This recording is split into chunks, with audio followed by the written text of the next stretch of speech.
So, my beautiful people, I am live again. And I just want to say all praises to the triune God, the God who is above all gods, the God who gives us wisdom to decipher things and to make sense of sensible things and to make nonsense of things that are nonsense. And as far as I am concerned, Islam is nothing but nonsense. So, my brother Phil, latest post is a messenger. I need to check out your website.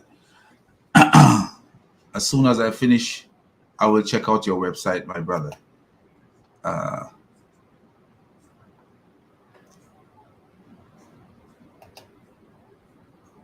So today we are going to be looking into something. It's a discussion between. There's a dispute between this Muslim called Shadid Lewis and Danny Davis and a couple of our Christian sisters. And I know that Chris Claus and Danny Davis had gone over this, but I'm going to put together what Shadid accused Danny Davis and the sisters of, and then we're going to look into it and see if what he says make any sense. We're going to look and see if what he's saying have any bearing on the truth, and see how we measure truth. Because as Christians, we have a way of measuring truth, and the way we measure truth is way different from the way the Muslims measure truth. So we are going to go into this. God bless you, Adrian. God bless you. The man, Phil, is here, and other people are here, and I'm happy to have you here, or else I will be talking to myself. So the first thing we are going to do is play a clip from the Muslim perspective. So let's get into this clip from the Muslim perspective, and God bless you all, and hit the like button so it could change the algorithm so we have more people coming in and listening. So the first thing I'm going to do is we're going to and if you notice, I changed the name of one of the channel. The reason is the ladies were having problem with the name of the channel. You know, so many ladies were like talking about the name of the channel because the name was Shake Your Booty. So I decided to give it a different name, which is Shake Up Islam Ibn Yahweh. And I think, you know, that might, you know, I don't like to offend the ladies, you know, because Shake Your Booty can be offensive to women. And it seems like it was affecting a lot of women because they keep complaining about it. So I had to change the name. So let's share the video from the Muslim channel and see what he's talking about. So if you look at the title of his video, it says Danny Davis and Diane2022 caught lying too many times. And if you look into the video of that was made by Chris Claus and God Logic and Danny Davis, there is nowhere they lie. And this is how dangerous this clown is. You know, he said Danny Davis and Diane2022 caught lying too many times. Pedophilia and child marriage. Refuted by Shadid Lewis. And he refute nothing. Literally, if you listen to this, you will see that he refute nothing. But this is my analogy from it, and I want you guys to make your own analogy as we go through what he says. In the first part of the video, all he does is rant. Like literally everything is just ranting.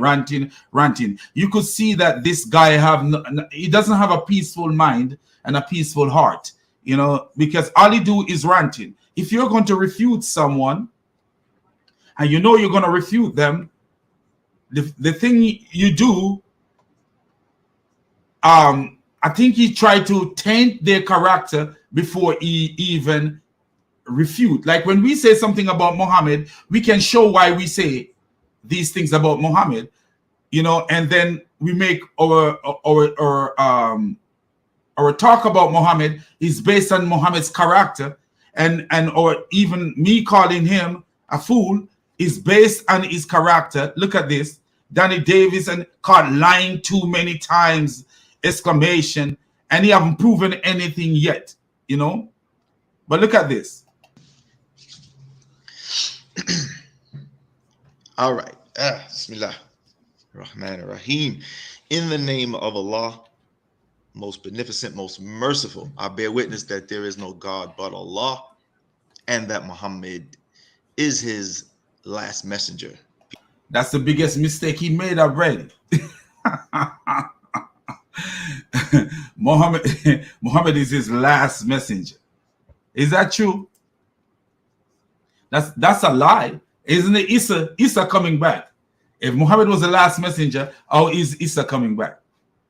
Make no sense. Peace be upon him. Today's video deals with some liars who are claiming that I lied, but we're about to shut that down. We're about to destroy. Like I said, I like to end careers. I'm about to end careers. I'm about to expose the liars. He like to end career.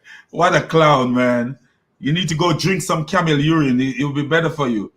Mix some milk and camel urine. It seems like you have a brain disease. It might cure your brain disease. All right. Before we really get going full blast, let me would y'all share the room, please? Invite those who are on Clubhouse, because we're simulcasting here on Clubhouse and on YouTube. All right, on Clubhouse and on YouTube. So share the room. Let me do another quick share on Twitter real quick, so that the way the people. So he's gonna spend a lot of time just ranting. We, you know, that we're going live. We're broadcasting. So it's my turn to hit back. All right. So this started, for those who don't know, Walaikum Salam on YouTube, Al Neo. This started because, as you know, the haters like to keep lying and misrepresenting the teachings of Islam, claiming. Do you notice what he says? They like to lie and misrepresent the teachings of Islam, and this is what's so dangerous about a clown like this. He believes there is one teaching of Islam. You know, there's not one teaching of Islam. There are many teachings of Islam. Even I told people before that Muhammad have two mouths. The God of Islam have two mouths. Muhammad have two mouths. You know, one mouth say this, another mouth say that. So when he says misrepresent the teaching of Islam, what teaching is he talking about? Does Islam have only one teaching? No. Many issues in Islam have many different beliefs. So for him to say misrepresent the teaching of Islam, it doesn't even make no sense there. So you could see that this guy is a clown off the bat. Like coming off the bat, you could see that's a foul ball. You know, it's a foul ball coming off the bat. You could tell it's not gonna be infield or it's not gonna be a home run. You could tell that it's a foul ball coming off the bat. And if you say coming off the leg, you can see that's a missed kick. It's not going to hit the target of the goal, or it's not a good pass that's going to get to the player a downfield. You could tell that if it's basketball, he missed the layup. And if it's football, he fumbles. You know, Islam doesn't have one teaching. The belief of Islam is not monolithic. So for him to make this claim is actually, you can see he's off track already. Mean that Islam permits, promotes, allows pedophilia and child marriage. And of course, this is false. We're going to destroy this claim today. Can you imagine? This guy said he's going to destroy the claim that Islam promotes child marriage. Wow. Can you imagine This guy living in the 21st century is telling us that he's gonna uh he's gonna debunk the claim that Islam promote pedophilia and child marriage. Wow, he must be the next prophet of Islam. He must be abrogating something, or this senseless guy, man. She said I lied because I gave some verses that backed up my point. Walaikum salam, Dawah Connected on YouTube. So she said I lied, right? He said I lied. I gave verses that prove my point, and I'm about to give those verses again, and I'm going to show the tough seers, and I'm going to show that I didn't make it up. I'm going to refute these people, these damn liars, Danny Davis, wow, damn bigot, and Diane2022, who keeps running her goddamn mouth, being the promoter or the instigator. But no problem. See, I still got you, baby. I got you included here. All right. Oh, okay. SubhanAllah, Mr. Banks, Brother Banks. Okay, he's here on YouTube. All right.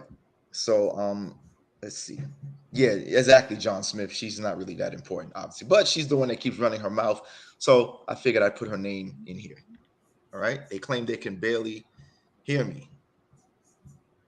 How about now? Can you hear me now? They keep saying they wait. Could somebody come up, Brother Hamdullah? Come up. Let me make you a mod, and then if you can do it. Okay, cool. I'm gonna go out and then come back, and then inshallah, let's see if the sound is if my sound is better. All right, let me make you a mod, so that way when I leave, the room will stay open. Okay, I'm gonna leave, and then I'm gonna come back in, and let's see if that improves the sound, inshallah. All right, here we go. So he's wasting time here. Diane for a while on your Clubhouse, right? I haven't spoken to her in a long time, to be fair, but I forgot she's even on Clubhouse. All right, it's crazy. Let me do a quick sound check. All right, how's that? How does that sound now? Is that better? It sounds good to me. I mean, even it sounded fine even before to me. I don't know. Really? Okay, so maybe guys who you may have to turn your sound up then if it sounds low. On YouTube, how we sound, brothers and sisters on YouTube, or down on the tube. Yeah, make sure the people on YouTube hear me good. How is it sound good on YouTube? Give me a mic check. YouTube, somebody. Testing. So this guy is actually wasting a lot of time. All right, but let's get started. All right, for those in the audience, please hold off on hand raising until we're done. I just want to deal with the subject, and then we'll get into it. Then we can open it up, inshallah, for discussion if need be. All right.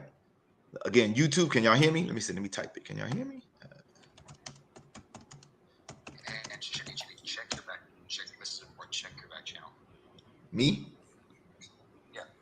Okay, let's see here. What do I need? What's in my back channel? All right. What happened? Okay. Okay, yeah.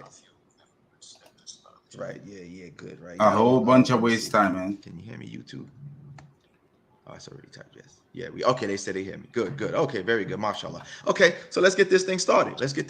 So again, as I said, they made a video with me, claiming that I lied about something or whatever about in regards to pedophilia, child marriage, right? So we're going to refute that. Okay. So as I said, Diane2022 and the bigot Danny Davis, right? I stand on my position. I said Surah 4, verse 6 clearly demonstrates that marriage is to take place at a certain prescribed time, right? And that time coincides with both mental and physical maturity, right? That is, as many of you know, it is from Surah 4, verse 6. If you're watching on YouTube, you can see the verses. For those who you are on Clubhouse, I'll read it out. But here's what it says, right? It says, and test the orphans until they reach a marriageable age. Then, if you find in them to be mature of mind, hand over to them their possessions. Okay, so as we can see, this lets us know that marriage, that there is a certain time period for marriage. According to the haters, there is none. According to them, according to the haters, they say in Islam there is no marriageable age. You can marry children. You can marry, and have relations with, children that are before puberty, pre-pubescent, right? Yet, if that's the case, haters, why does the verse say, test them until they reach a marriageable age? Right? In other words, if there was no marriageable age or period that people are to wait to get married to, then why does the verse mention that? Right? According to y'all, no such thing exists, idiots. Right?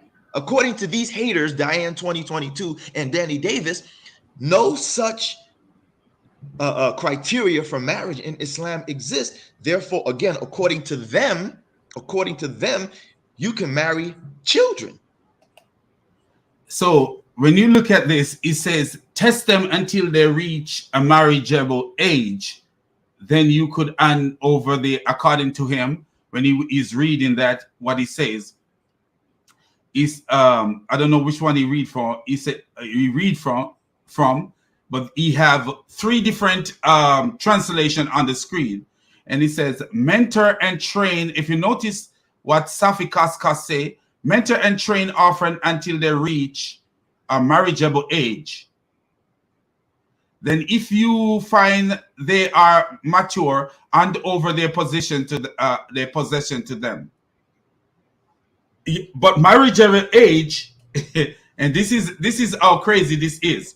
Marriageable age, and this guy don't think about this stuff. A marriageable age can, because Muhammad married to Aisha when she was 6 years old, so marriageable age can stretch all the way till you're 30, 40, 50 years old. So I don't know what this guy is building his stupidity on. Because if you're talking about, if he say mentor and train orphans until they reach marriageable age, and he says if you find them mature, hand over their possession to them.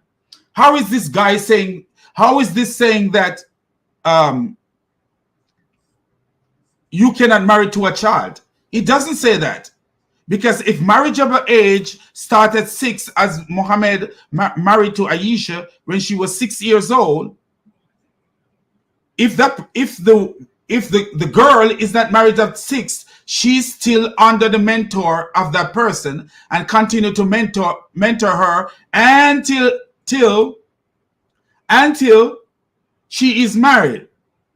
So marriageable age, but if you notice what it says, and if you find they are mature, so a person could be in marriageable age and still not mature. Do you see what he says there? Let me actually show you the verse on the bigger screen so that you guys could see what we are talking about. What he's reading from. And he making it look like he got something when he doesn't have anything at all. So it is 65 verse 4, and it's Islam Awakened, ISLAM AWAKENED. I think that's Islam Awakening he's looking at. So I want to show you guys what this guy believes, that he has something so powerful that he could use against Danny David and the sisters, but I will show you that he have nothing at all. Nothing at all. He's actually showing that he have a reading disorder. Because what does he say? He is showing that he have a reading disorder. So I think he read from this one, Safi Kaskas.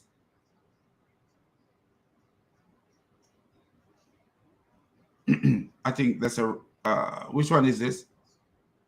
Verse 65 verse 4. I thought it was 65 verse 4.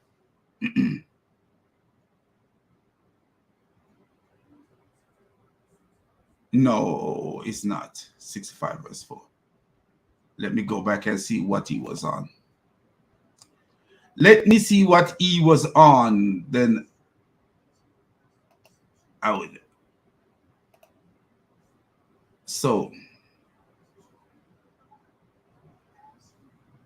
mentor the orphan. I had that. I don't know why I put 6.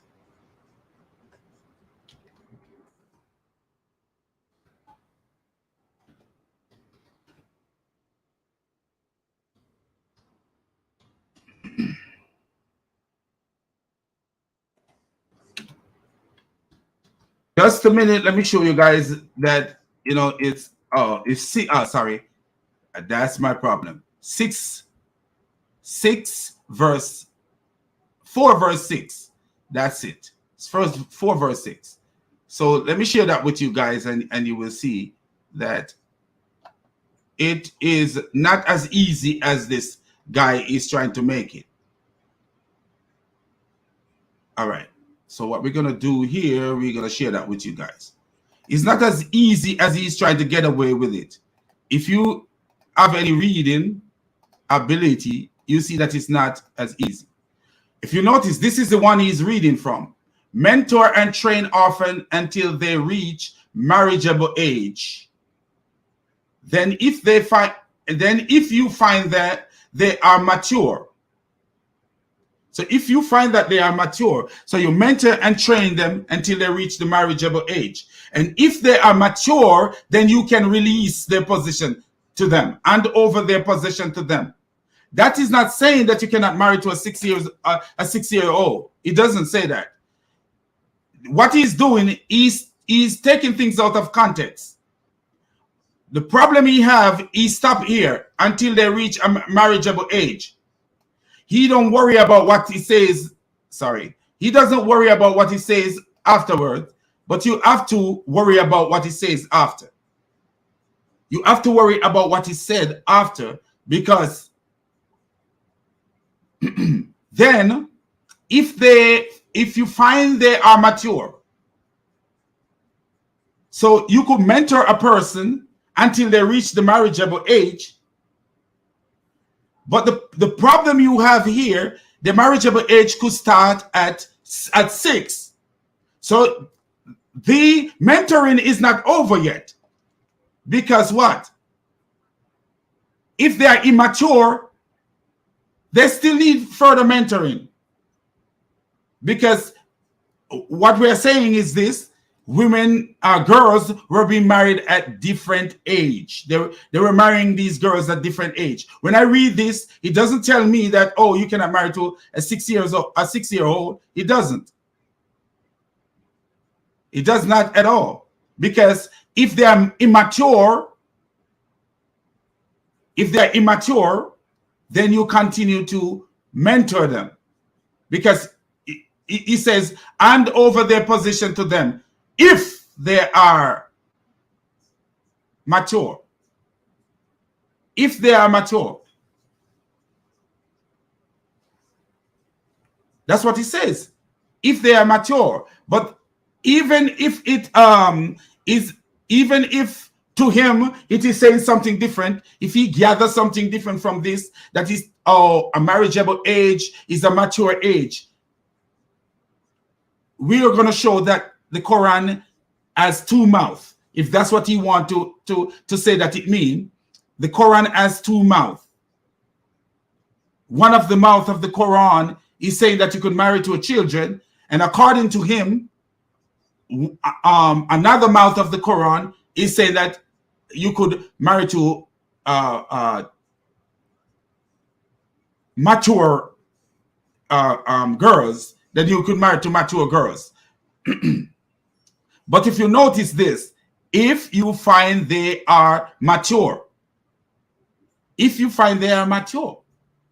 so if the marriageable age, you mentor them until marriageable age starts at 6, according to Muhammad married to Aisha, and you test them for maturity. A 6-year-old is not mature. So you're going to continue to test maturity until they are mature, because he says, if you find they are mature, hand over their position to them. That's what he says. So I don't know what he's reading into it. But anyway, so let's continue with him and see where he's going to go with this. Let's see where he's going to go with this, because he said he destroy career. I don't destroy career, because even when you show them, they still continue. What we do, we reveal Abduls. That's what we do.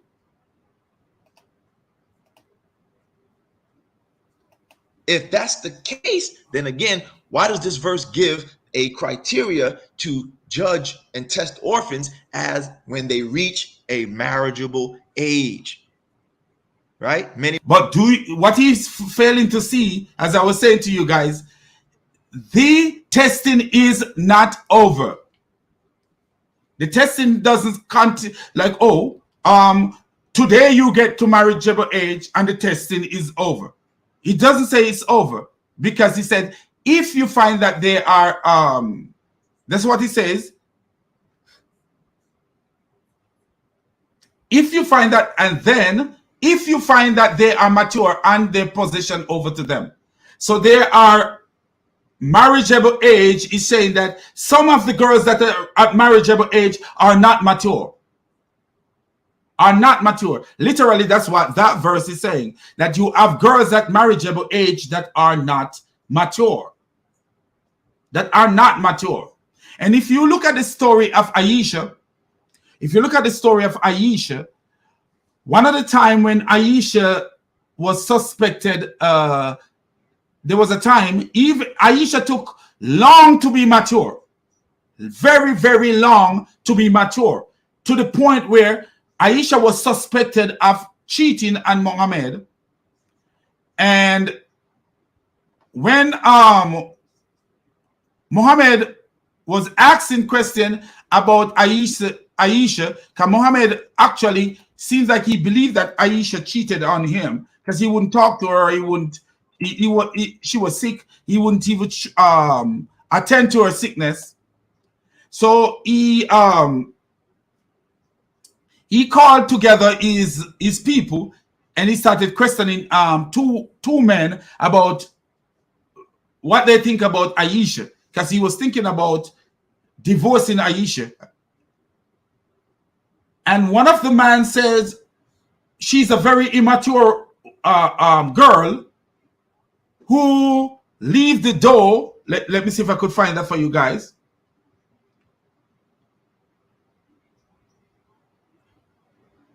I said DOUGH of her family. I think it says.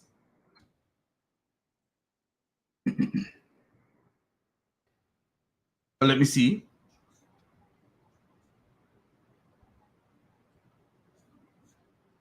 Yeah, here it is. So you see that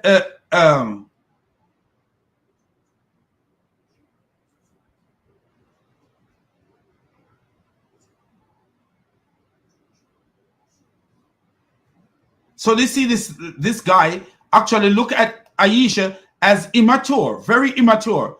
I will show you guys this. So when Aisha was suspected as cheating on Muhammad, because she disappeared and was found with a man. This is what, when Muhammad was questioning Aisha, the people about Aisha, so Muhammad asks a man about Aisha, and this is what the man said about Aisha. Let me show you what the man said about Aisha. The man said to Muhammad, keep your wife, as I know nothing about her except good. And another one says, Bariah said, I cannot accuse her of any defect except that she is still a young girl who sleeps neglecting her family door, which the domestic goat come to eat, i.e., was too simple-minded to deceive her husband. So this is critical. They were looking at Aisha as a little simple-minded girl. Like literally, she is still a young girl. She is still a young girl. And what age was that? How long have they been married at that time? So you see, they've been married for maybe years at this time. And this man was still looking at Muhammad as Aisha as still a young girl who sleeps, neglecting her family door, which the domestic goat come and eat. and she's too simple-minded to deceive her husband. What is that saying? Like a kid, she cannot come up with that deception, that according to that that man.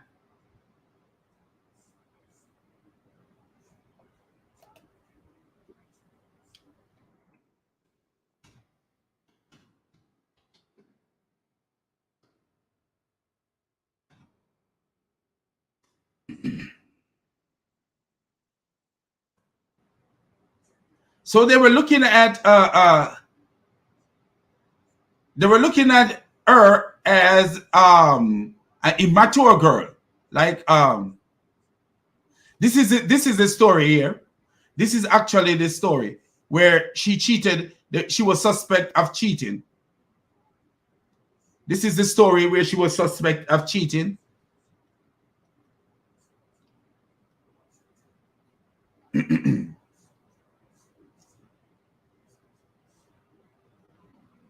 This is actually a story where she disappeared. And look at it. See right here? Look at this.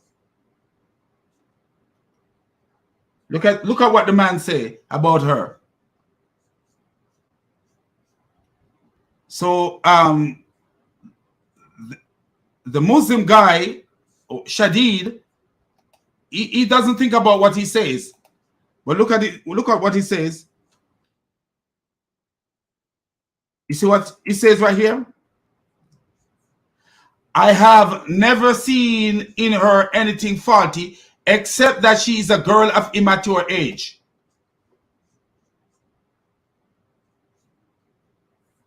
So even years after Muhammad married to Aisha, she was seen as a girl of immature age. And do you notice what the Quran verse says? Do you notice what the Quran verse says? This is what the Quran verse says. So let's get back to the Quran verse just to show you guys that Shadid have a reading disability like his prophet.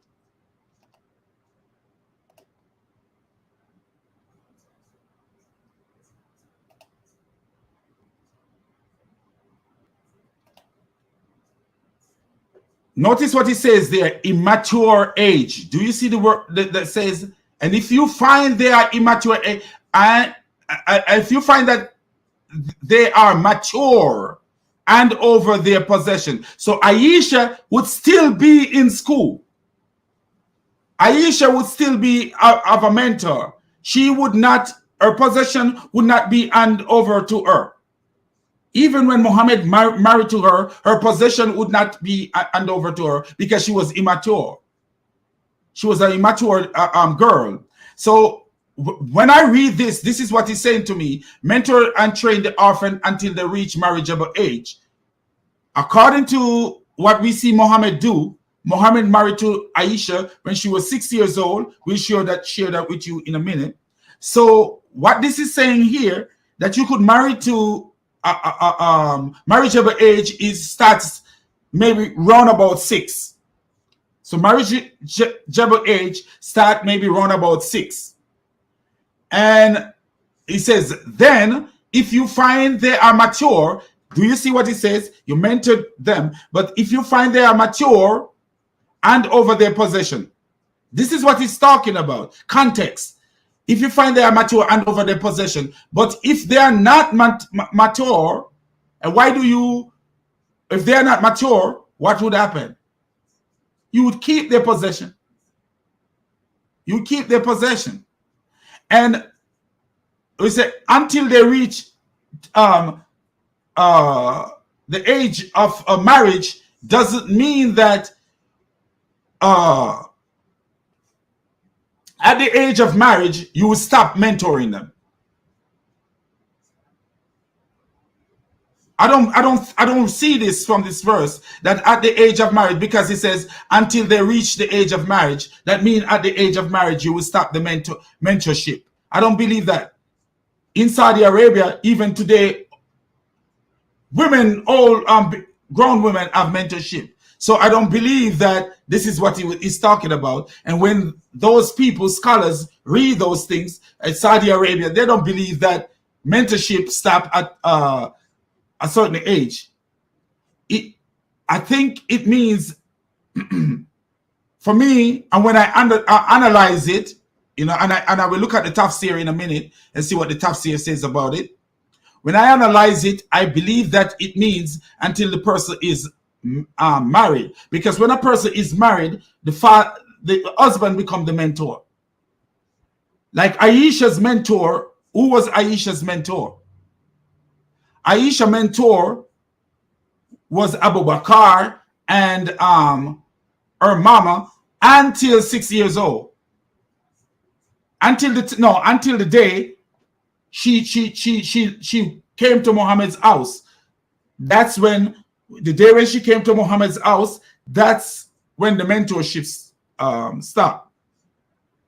So when she was married, the mentorship of her father and her mother stopped when she moved to Muhammad's house. So this is how, until they reach the marriageable age, that literally is telling you, to me, until they are married. Because if they are immature, if they are mature, hand over their possession. If they are not immature, you still continue to mentor them.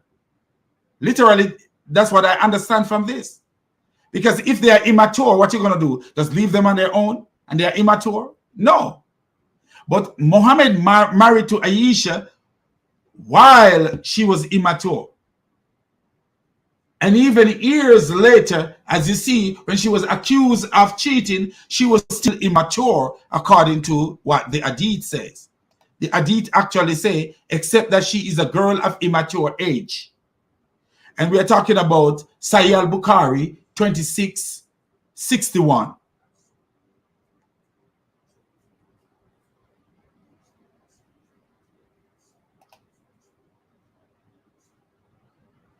So let's listen to this, continue to listen to this guy and see where we're gonna go with this. But that's what I gather from this. I don't gather like, oh, when they get to a certain age, the mentorship stops. So let me check out some comment and see how you guys are, if you guys are thinking in the line of where I am thinking. You know, let me check some of the comment and see what's going on there.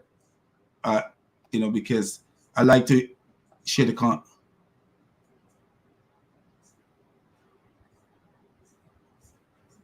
Okay, let's see.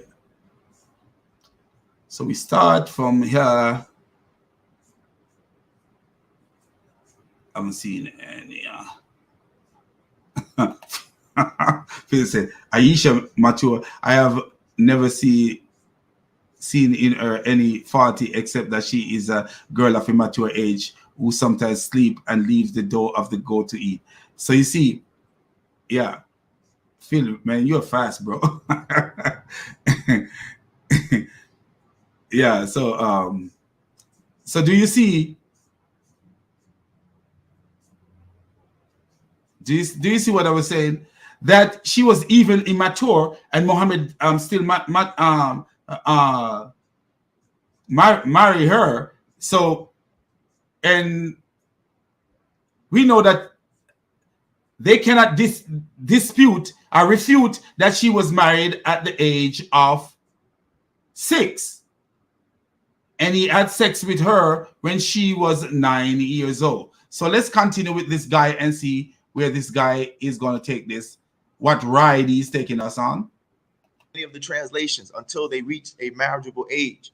Until they reach marriageable age. Right?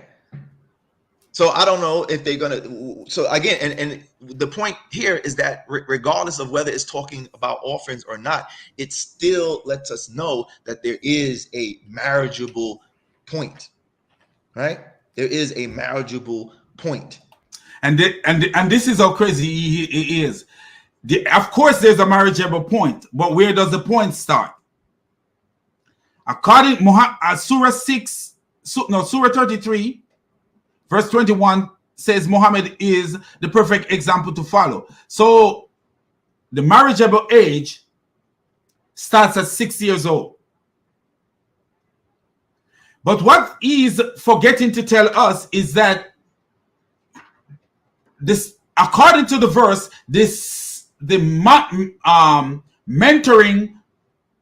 mentorship does not end at the marriageable age, because he says if you find that they are mature, then you give them their thing. But if they are not mature, they still need to be mentored.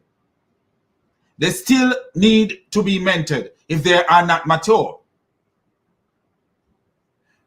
And this is talking about orphan. This is actually talking about orphan, until, you know, monitoring orphan. But the marriageable age is not where the mentorship stops. The marriageable age is not where the mentorship stops. Is the immature. If they are immature, the mentorship continue. And so if you start at 6 and they are immature, mentorship continue until they get to the point where they are mature enough to take their possession. That's what I see from this verse. But we'll give him the benefit of the doubt. It's not, in other words, this verse is not just saying that this is only restricted to orphans. No, it's showing that the judgment of orphans is to be used as they reach this particular time period of what is known as the marriageable age. This doesn't mean that only orphans are supposed to be tested, right? And when you test them, and don't you notice what it's a test? It's a context. And when you test them and they are immature, what happened? What happened? What happened? You keep their possession, because you give it their possession to them when they are mature. You keep their possession. So it's not telling you that the mentorship stops. It's not telling you. It's not telling you that the mentorship stops at marriageable age. No, that's when I read it. That's what it's telling me. It's actually telling you the mentorship stop when they are mature. So Aisha, if Aisha was an orphan, Aisha would still be under mentorship when she was married to Muhammad, because according to the Hadith, she was immature. She was immature. So let just to show you the people what how Muhammad married to Aisha, just to show that, since if there is anyone who doesn't know, I don't know who doesn't know this, but we're going to just show, since we don't know who doesn't know.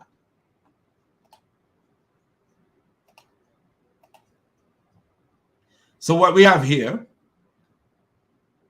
Hadith upon Hadith. This is Sahih al-Bukhari 5133.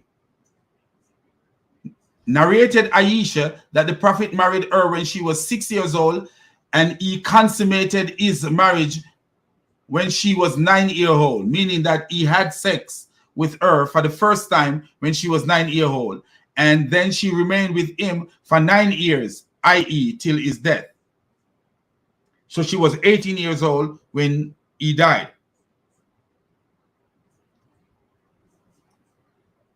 Sahih al-Bukhari 5134 narrated Aisha that the Prophet married to her when she was 6 years old, and he consummated his marriage when she was 9 years old. Hashim said, I have been informed that Aisha remained with the Prophet 9 years until his death. So he had sex with her when she was 9 years old. So at the end of the day, when he's saying that is Islam promote pedophilia, yes, it does. Because according to Surah 33, verse 21, Muhammad is the perfect example, the excellent example to follow. So yes, it promotes pedophilia. So I don't know all this ranting that he was making. I don't know all that for. You know, it promotes pedophilia. This is Islam. This is not Christianity. This is Islam. Sunan Ibn Majah, 1877. It was narrated that Abdullah said the Prophet married Aisha when she was 7 years old. So we still have young age. Aisha said she was 6. They said he was 7. Abdullah said she was 7, and consummated the marriage when she was 9. So at least they are corresponding when it comes to what age he had sex with her. And he passed away when she was 18. Do you see that? The only thing that is off a little bit is the 7 years. And guess what? If one person says 7 and one person says 6, we could let it fall into the middle and say, oh, she was 6.5 years old. Let's give both of them because she was young. Abdullah is narrating this, and Aisha. This came from Abdullah, and others came from Aisha. So you see what I'm saying? Muhammad have sex with a child. Narrated Aisha. Aisha reported that Allah Messenger married to her when she was 6 years old, and he took her to his house when she was 9, and when the Holy Prophet died, she was 18 years old. Do you see that? Over and over and over again, different sources. This one was Sahih Muslim. So this is from Sahih Muslim 1422d, and we go down to Sahih Muslim 1422c. Aisha reported that Allah Apostle married her when she was 7 years old, and he was taken to his house as bride when she was 9. Do you see that? So one source is saying 7, another is saying 6, but the 9 is always there, and the age he was when the age she was when he died is the same, 18 years old. So that's what we have from that so far.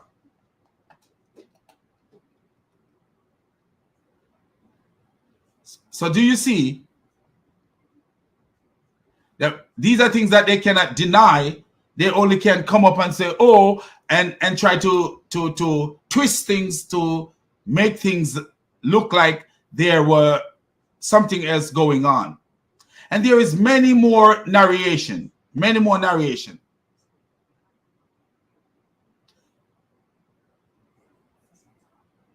There's a narration that says, where Aisha says,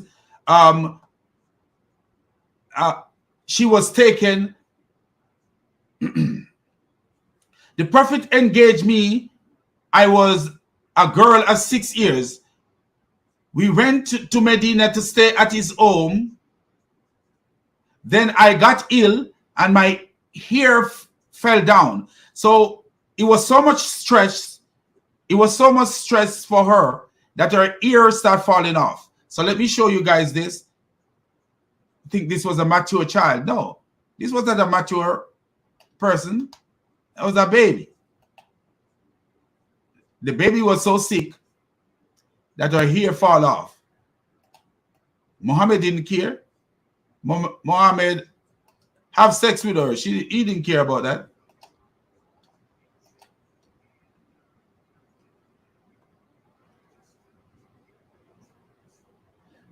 So he said, you see where she said, I got ill and my hair fell down.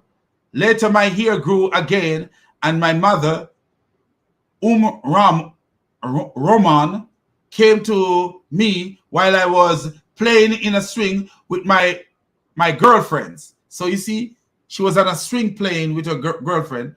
She called me and I went to her, not knowing what she wanted to do to me. She caught me by the hand and made me stand at the door of the house. I was breathless then with my breathing become all right, she took some water and rubbed my face and head with it. Then she took me in the house. There in the house, I saw some Ansari women who said, best wishes and Allah's blessing and good luck. Wow. To the poor little child. Then she entrusts me to them, and they prepare me for the marriage.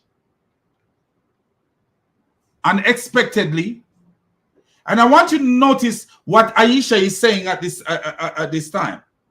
I want you to know what Aisha is saying, and we'll share some things with you where Aisha actually says that she cannot recall a time when her parents were not Muslims. If Aisha was as old as this clown is going to sell Aisha to be, but Aisha says she cannot recall a time when her parents were not Muslims. What is that telling you? What is that telling you? That if Aisha cannot recall a time when her parents were not Muslims, that means that Aisha was very, very young when she was married. Very young. Because she cannot recall a time when her parents was not Muslim. According to this guy, he wants to tell you that Aisha was married. Aisha, you will see where he's trying to tell you like, oh, marriageable age is like 15. If Aisha was 15-year-old when she was married, what's wrong with her that she cannot recall a time when her parents were not Muslim? What's wrong with her? Wow. I could recall all the way back to where I was like 4 years old. I can recall that. All the way back to where I was like 4 years old, because when I weighed up and remember these things and say to people, like, you remember this? They were like, oh, you remember that? Like, you remember that? Because they were older than me and they expect that I shouldn't remember those things, but I remember. But Aisha could not remember a time when her parents were not Muslims. I will show you that. So that is showing you that she was very, very young when she was married. Because if she cannot remember when her parents were not Muslim, that means she got to be very young when she was married.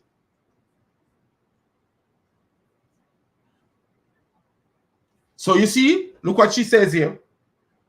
Allah apostle came to me in the afternoon, and my mother handed me over to him, and at that time I was a girl of 9-year-old. Because Muhammad married to her, but the mentorship continued.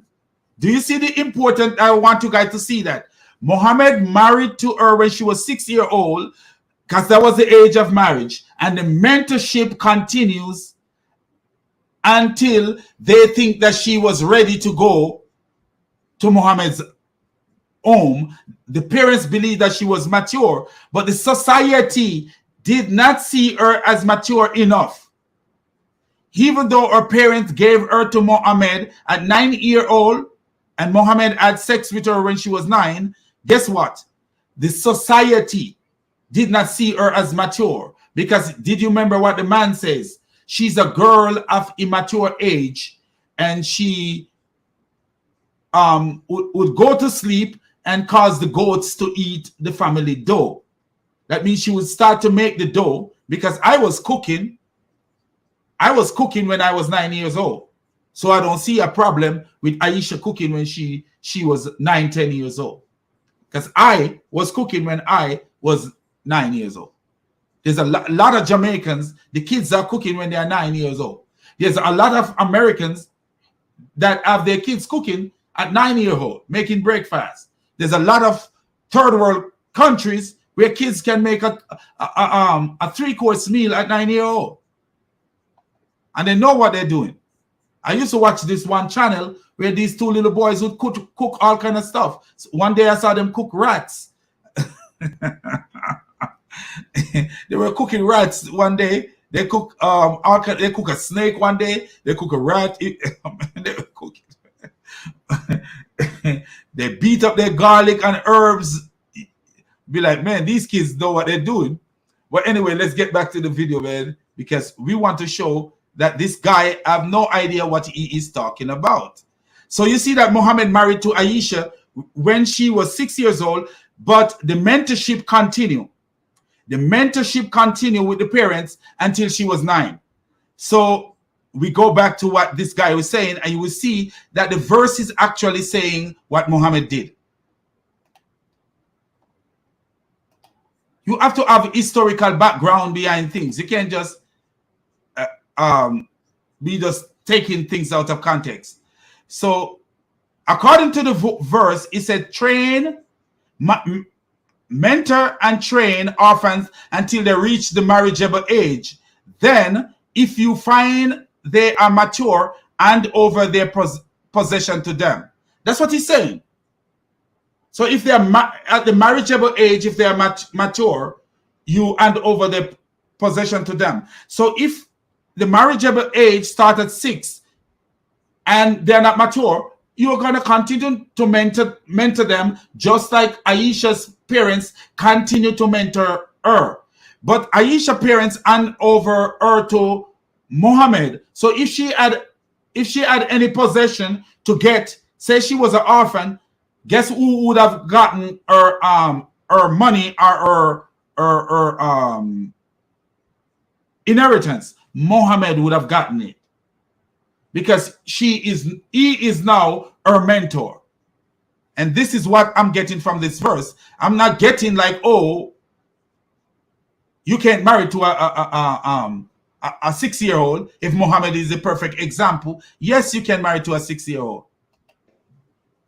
Until they reach the marriageable age. In other words, it's not saying that only orphans have a marriageable age, right? It's showing that there is a standard for marriage for everyone.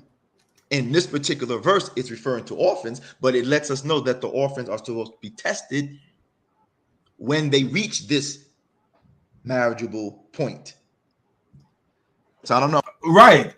So you're gonna test them. What this guy forget. This is a backward society.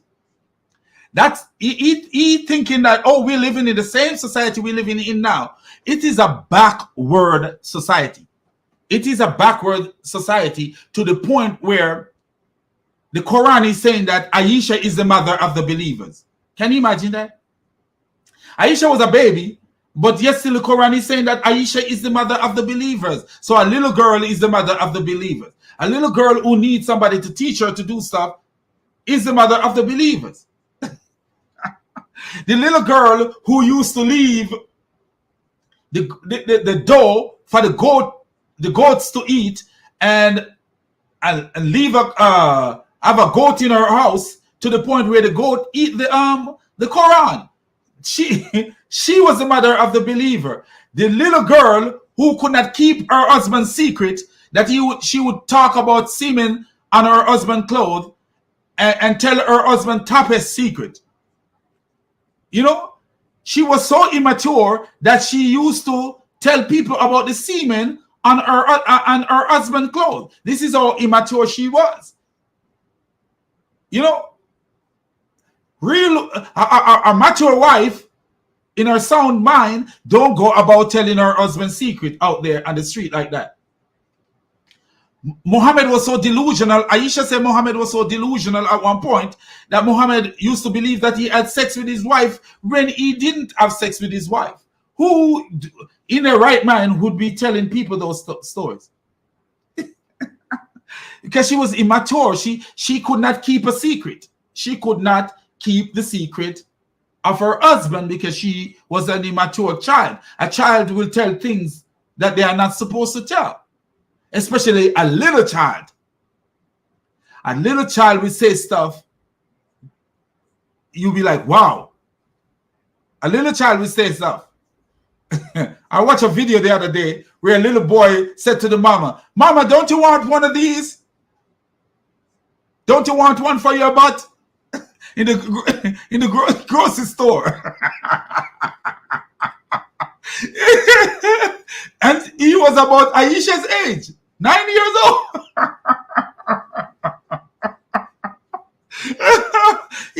he actually tell his mama story in the store. A little black boy. Because kids will tell, remember that thing? Kids say the darnest things. They will tell you a story, man. What they claim that I lied about.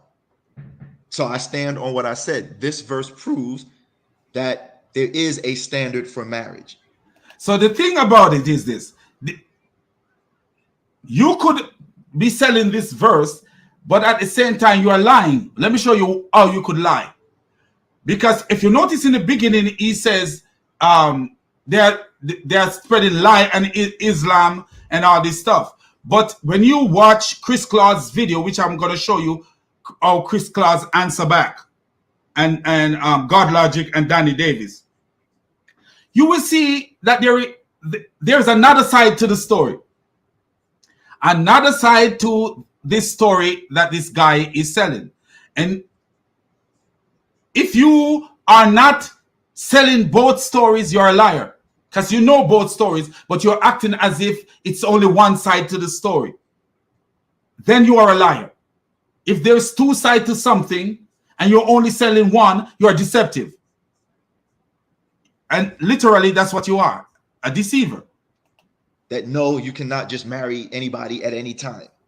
There is a standard. And as it says, then if you find in them to be mature or mature of mind or capable of sound judgment, everything that coincides with maturity, thinking like an adult, then you give over their property. Do you notice that? That's what you don't realize that. If you find them to be mature, that means they were marrying to immature kids. They were marrying immature kids, because he says when they reach the marriageable age, if they are mature, that means they were marrying to kids who are not mature. They were married at marriageable age, but they were not mature, because you would not have this preposition being used. Then, if you find they are mature, if is a preposition, that means until they reach the marriageable age, then if you find they are mature, that means people were marrying to immature kids. Immature kids. We don't need a rocket scientist to show us that. Shows that obviously the marriageable age coincides with that. So the verse speaks. No, it does not. Do you see how deceptive he is? Listen to him. Time. There is a standard. And as it says, then if you find in them to be mature or mature of mind or capable of sound judgment, everything that coincides with maturity, thinking like an adult, then you give over their property. So this shows that nothing like that. Nothing like that. He's going to say it shows. Listen what he says. Obviously, the marriageable age coincides with that. So no, it doesn't. It doesn't. Because you could test a person at marriageable age and they are not mature. That's what it actually says here. That if you find that they are mature, so what point at the marriageable age is this test taken? Because what point in marriageable age? What point in marriageable age do you think this test would be taken? That's the thing you got to look at, because we see the example of Muhammad. We see the example of Muhammad, that Muhammad married to Aisha when she was 6. So what time would this test be taken? Aisha, even when she was not mature enough, according to, if you notice what he just says, I want you guys to pay attention to what he just says. There is a standard for marriage that no, you cannot just marry anybody at any time. There is a standard. And as it says, then if you find in them to be mature or mature of mind or capable of sound judgment, everything that coincides with maturity, thinking like an adult, then you give over their property. Wow. Was Aisha thinking like an adult? You have a dough, you're making food, you're making food for your family, and you go to sleep and let the goats eat it. Is that thinking like an adult? Is that thinking like an adult? No. And you going around telling your husband's secret about the semen and his clothes, is that thinking like an adult? No. So Aisha was not thinking like an adult. So at the end of the day, what is this clown talking about? What is this clown talking about? Now, we are going to get into a little bit of Chris Claus and Danny Davis and God Logic, just to show you what's going on the other side. And then we get back to this clown. So let's go back. Let's go to Chris Claus, Danny Davis, because this was really a very interesting podcast. So let's get to this and see what's going on this side of the, it's important to show what's going on this side. Here, Danny, what's the problem with Shadid and you, man? Well, you know what? That's actually a great question, Chris. So on my time in Clubhouse, believe it or not, I've had very, very few conversations with Shadid Lewis, our friend Shadid. We've actually never really had a decent dialogue between each other. For some reason, he just does not like me. We actually had a brother who recorded a video where Shadid Lewis was cussing somebody out on stage in Clubhouse, and that somebody was actually me. So, why he does not like me, I'm not sure. He says that I'm an Uncle Tom, a bigot. But as far as this video is concerned, our sister...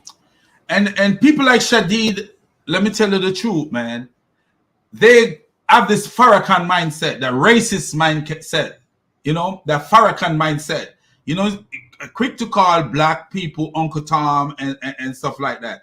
Anytime you hear them acting like that, they got a Farrakhan mindset. And people like him, they like to come to people of color like me and say, and try to appeal to race.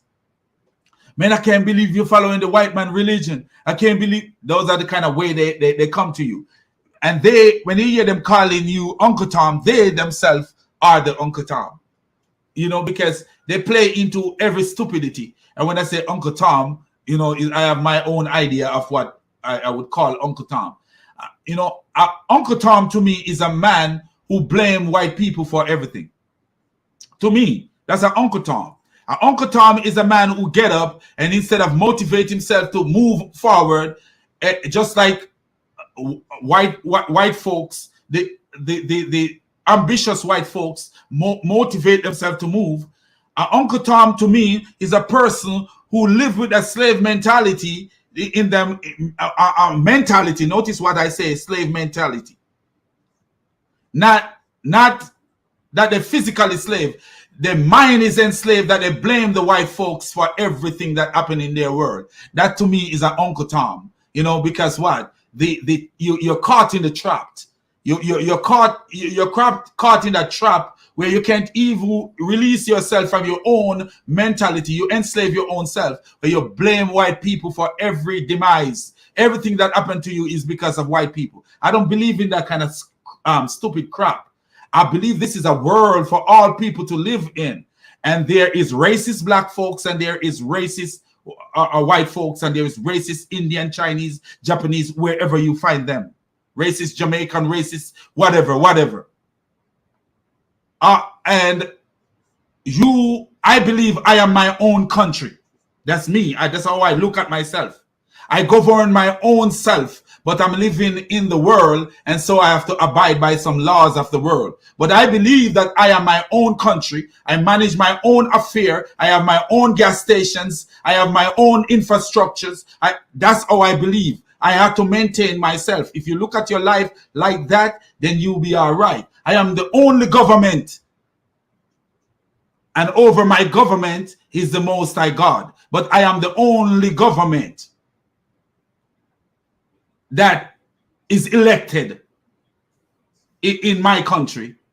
And my rules are based on God's law. That's what I believe, that I am my own country. The moment you start depending on politics and all this stuff, you're in a bad position, because what? Politics will never solve all our problems. We have to go out and solve some of our problem ourselves. And that's what I believe. So all this Uncle Tom, when I hear black people are mentioning this Uncle Tom craziness, you know, for me, as I say, Uncle Tom is a man who blame white folks for everything, point their finger at white folks. The very white folks that have work at their job and work hard so that they can put food on their table, just the same way you should work hard to put food on your table, but you're blaming white folks for everything. Diane reached out to me. She asked me to do a voiceover. So, you know, the majority of the credit definitely goes to her and Sister Rose. They did all the work. You know, they put the video together, and they literally just gave me a script and said, hey, you know, your English is a lot better than ours. Can you please do a voiceover for us? And of course, when one of the sisters in Christ asks for your help, you have no choice but to say yes. So, you know, they had video clips of him lying, as Muslims usually do, that they added to the video, and they just asked me to, you know, read over the sources that they had collected to prove to the audience that he was indeed lying.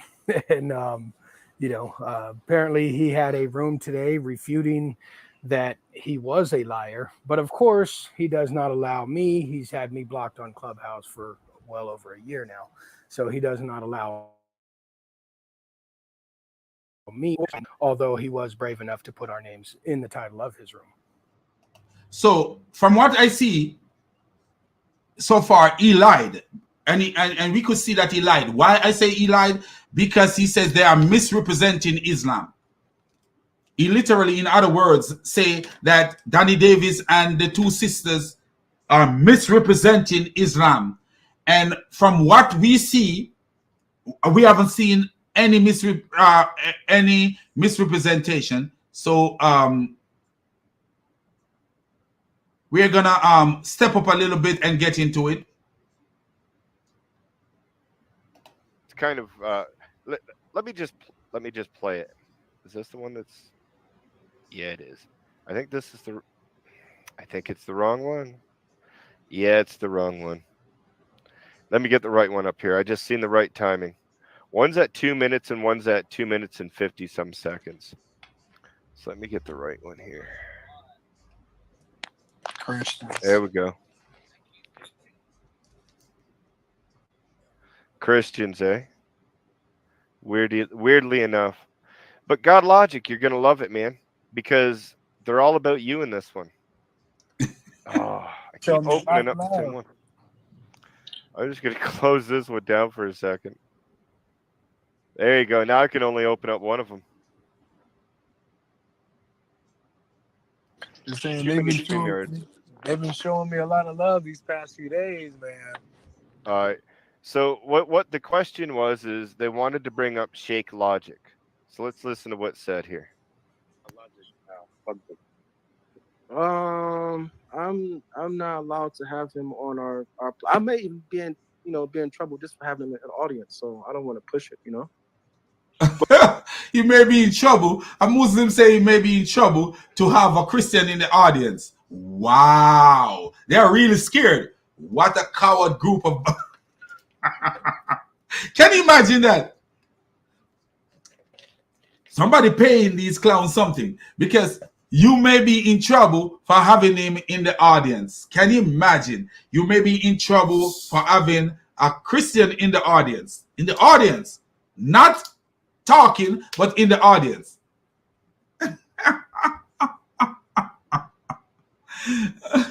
Wow. And these clowns, they don't know. All you gotta do is get on Clubhouse, have a recorder, and record somebody just go and go in the audience and record everything that is being said. It's easy to do. I've done that several times. I have so many recording of Muslim talking and Clubhouse on my recorder. It's not hard to record what they're saying. So I don't know. Somebody come with a different avatar and can listen to anything they say. But they are scared. They're running scared. Running real scared, man. So let's see. Young child, boy or girl.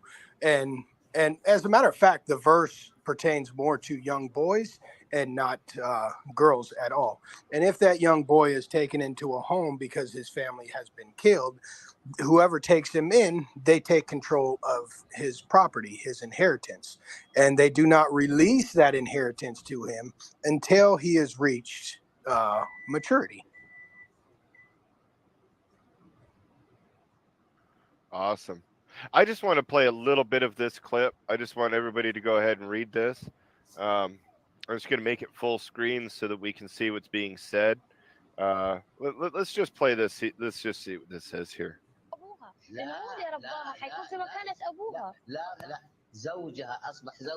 No, she become his wife and has inheritance right.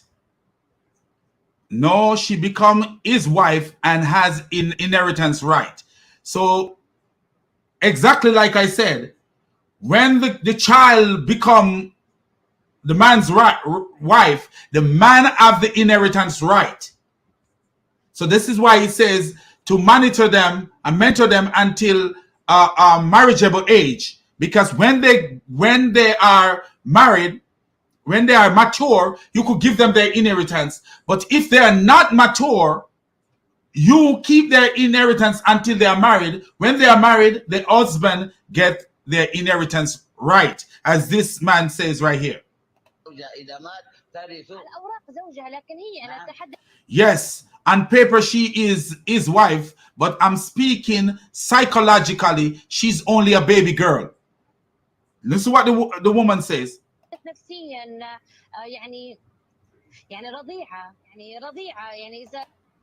Regardless of who is caring for her, whether her husband or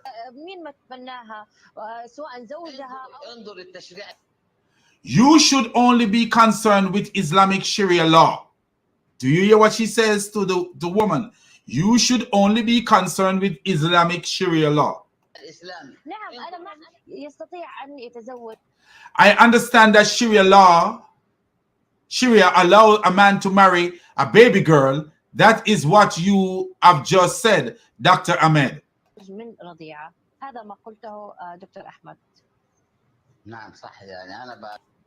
Correct. Why are we even focusing on that point? It's a very significant minor detail. So this is how crazy a clown like Shadid Lewis is. He don't go and talk to these guys and refute his brothers. What he want to do is put Christian down. Oh, you're a liar and you're this. But look, here is a Muslim sheikh saying that, a scholar saying that according to Sharia, based on Muhammad's teaching, based on the life of Muhammad, you could marry to a baby. اتكلم عن هذا وبقول يعني نحن مركزين على النقطه دي لا لنقطه جزئيه بسيطه جدا يعني But it has been hugely controversial. Just want to point out that this guy just said yes, Sharia law does allow prepubescent marriage, and he's saying yeah, of course. What's the big deal about this? Let's continue. The man here is saying a girl of 9 could be more suitable for marriage than a 20-year-old.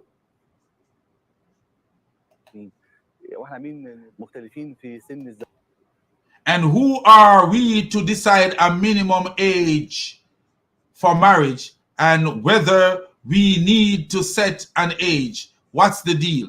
زواج ورفع سن الزواج نرفعه ولا ما نرفعوش؟ الوضع ده ايه؟ هو الراجل ده This man is saying, let me be clear, there is no minimum age for marriage in Sharia at all. And that's Islamic. So the verse that Shadid Lewis read, it says when they reach the marriageable age. But what is the marriageable age? What is the marriageable age? This is the key thing that need to be focused on. What is the marriageable age? These guys are reading the Quran every day. And they have drawn to the conclusion of what Shadid draw from the Quran, because they're looking at Muhammad's lifestyle that Muhammad married to a 6-year-old. That's what they're looking at. So at the end of the day,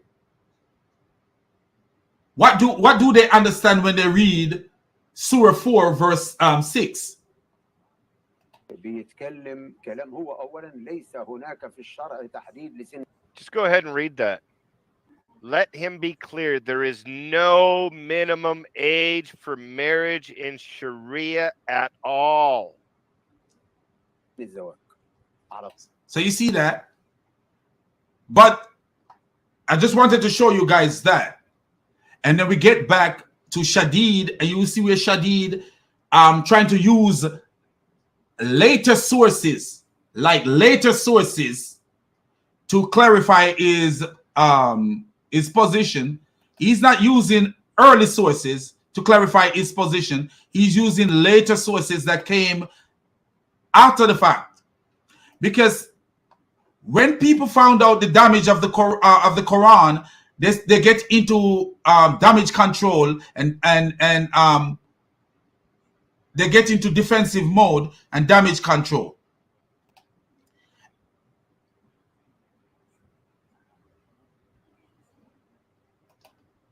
So what we see here, let's continue. So this shows that obviously the marriageable age coincides with that. So the verse speaks for itself. The haters can say what they want to say, but let's dig a little deeper. Let's take a look at the tafsir, just in case they want, which says you want to say I lied, right? You want to say. So he's going to the tafsir, and which tafsir is he going to use? Watch this.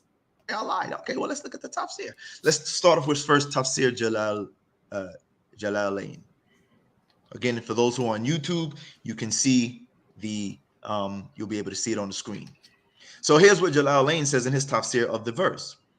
He says, test well the orphans before reaching maturity with regard the duties of religion and before they can legally manage their own. Do you notice what it says? Before reaching maturity. So you test them before reaching maturity. I want to pay attention to that. Fears until they reach the age of marrying. That is, until they have become eligible for it through puberty or legal age, which according to Al-Shafi is the completion of 15 years. Hold on. Do you hear what he says? It's 15 years. So what did Muhammad violate then? Muhammad violate the Quran. So this got to be a contradiction here, because it seems like Muhammad violate the Quran. And this is why often I told people, if this is the kind of doctrine that these clowns want to promote, Muhammad was never a Muslim. Muhammad was never a Muslim. If this is 15 years old that you're supposed to marry to a girl, then Muhammad was never a Muslim. And he believed that he's saying something here. When we look at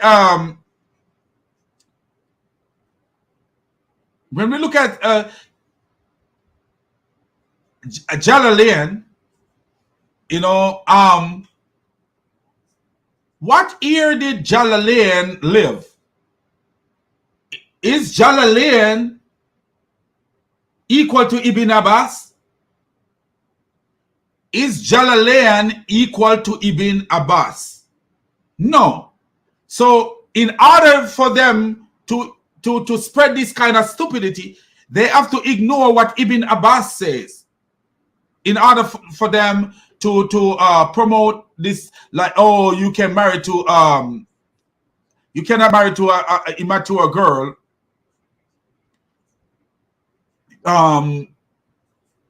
She have to be 15 years old. Then guess what? They have to ignore what Ibn Abbas says. Because when we look, when you watch even Chris Clark's video, and you watch the video, they were quoting from Ibn Abbas.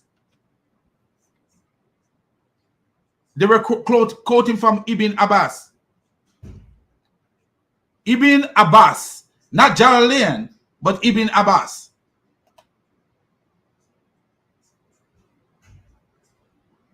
These guys come, he come and he quote Jalalain. Of course, that's damage control. That's damage control.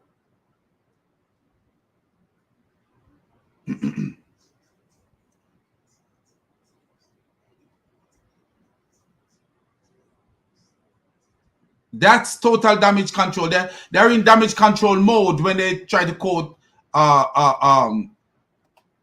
people like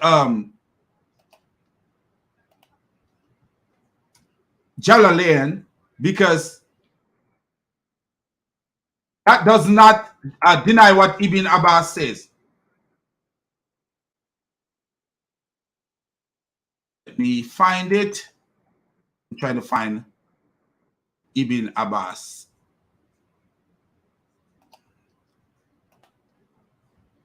I thought I have it up here.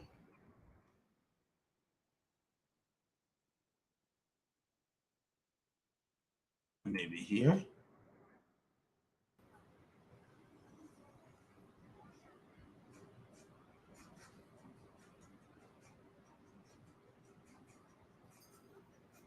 I think this is it. IBN. Yeah, I think this is it.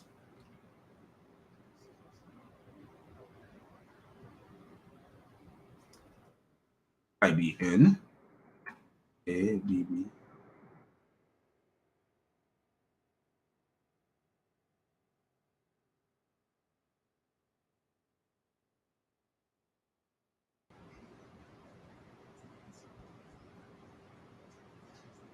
Okay, so I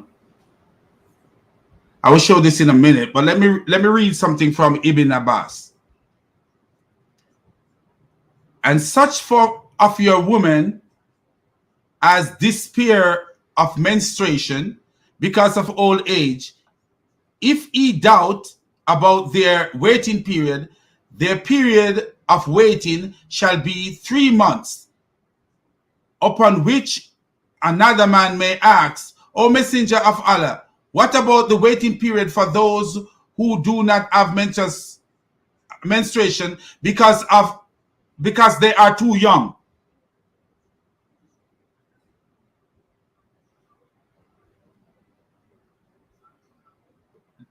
Because they are too young. And this is from Tafsir Ibn Abbas. This is from Tafsir Ibn Abbas. So let me show this and thank God for our brother Sam Shamon, even though it's can be found elsewhere, but he put things together so we don't have to run all over the place and search for things like that.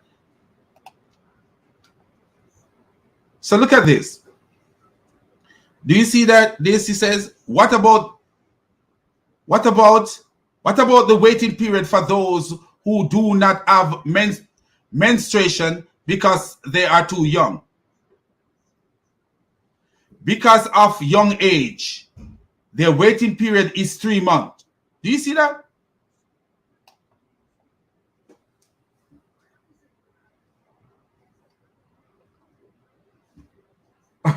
Do you see that? So all this stuff that this Muslim is saying, he doesn't realize there's two sides to Islam.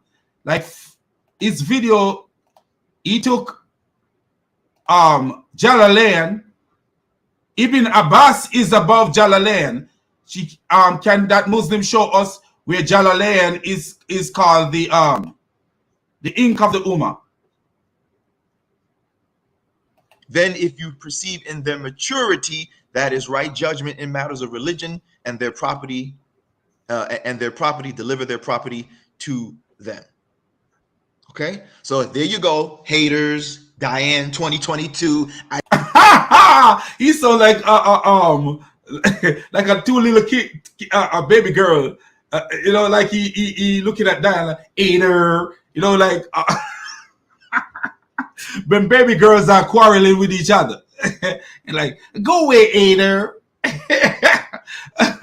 Man, what is wrong with this guy? What is wrong? The clown is in a religion and he can't even defend the religion to the point where he don't even realize that there is two sides to a story. And Jalalain, who is Jalalain compared to Ibn Abbas? Who is Jalalain to Ibn Abbas? Who is Jalalain to Ibn Abbas? Wow. I didn't lie about anything. I know what I'm talking about. Yes, you did lie. You did lie because you say they are lying. You say they are lying and they are misrepresenting Islam and all this stuff, in other words. But what you don't realize, it is Jalalain who is misrepresenting Islam. Jalalain is misrepresenting Islam because there is no way, or Allah is misrepresenting. Allah must be a liar because Allah must have two faces. With one mouth, he's saying this okay, or a 15-year-old is okay, and then with another mouth, he's saying that immature girls are okay. From what you are saying versus what Ibn Abbas said, Allah must have two mouths. Two stupid mouths. With one mouth he's saying something, and with another mouth he's saying something different. Because we see that it is okay to have sex, not to married to a premature girl. And we see that Muhammad have sex with a premature girl. A premature girl, because Muhammad had sex with Aisha when she was 9. When she came to Muhammad's house, and we see that at the time when they accused Aisha of cheating, Aisha is said to be an immature girl who allow goats to eat the family dough. She fall asleep and allow the goats to eat the family dough. Not like, oh, it's one occasion. It's like they're seeing fault with her, that she's immature. It's clear that it is understood that marriage, the marrying age, or the time period, or the point of marriage is, as it speaks, as Jalalain speaks, the time of which puberty is reached. No. So what you do with Ibn Abbas, this is where the craziness of this clown comes in. What you do with Ibn Abbas, if you're gonna, Ibn Abbas was the one that Muhammad prayed to Allah for understanding of the Quran. Did Muhammad pray to Allah to give understanding to Jalalain? And the person is mature. Clearly not about children. So again, this point, and it's so sad that he don't even see that the person could reach the marriageable age and still not mature. He don't see from the Quran, the same Quran verse that he read, Quran 4 verse 6, it is saying that if you find that they are mature, if that means a person could reach the marriageable age and still not mature. So I don't know what he's talking about. And how do they draw to the conclusion that it is it is 15 years old. How? How did they draw to that conclusion that it's 15 years old?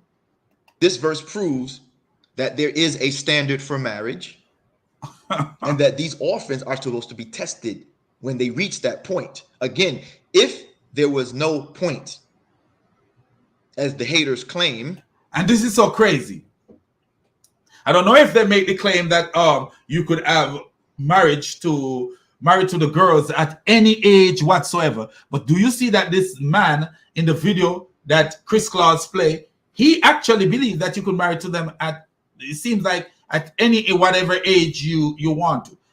But what he doesn't say is that you can have sex with them. He doesn't say that you can have sex with them, but he said you could marry to them at, I don't know what age range he says, but it seems like he's saying that at whatever age you want. But if Muhammad is a perfect example, then 6 years old is when you can marry to a child in Islam. 6 years old is enough. Then why does the verse mention that you test them until they reach that point? Why? Because obviously it's a standard. It's understood that the marriageable age is at a time of sound judgment, a point of. No, because Aisha didn't have sound judgment. He's not. That's not what the verse is saying. He says, if, that means you test them until the marriageable age, and if, that means there are kids, according to Islam, there are kids at the marriageable age who does not have sound judgment. Who does not have sound judgment. You could marry to a kid when they don't have sound judgment. And Aisha is the epitome of a person without sound judgment. Aisha, before she grew up a little, was the epitome of a kid without sound judgment. Of maturity. It's very clear. Okay? Very clear, haters. But let's go to another tafsir. Let's go to Tafsir Ibn Kathir. Again, those who are on YouTube, you will be able to see it on the screen. Ibn Kathir says of Surah 4, verse 6, giving back the property of the orphans when they reach adulthood.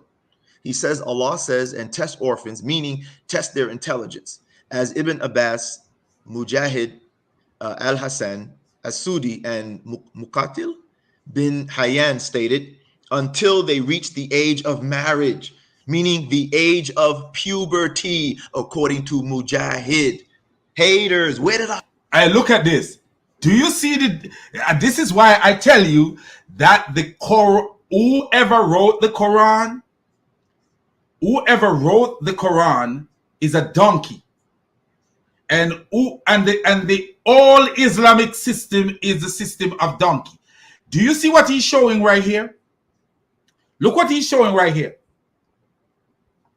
Look what he is showing right here. Now let's look at Quran, and we are going to go there and look at the tafsir. Let's actually look at this. Let's look at this. We are going to look at this. We're going to put this here.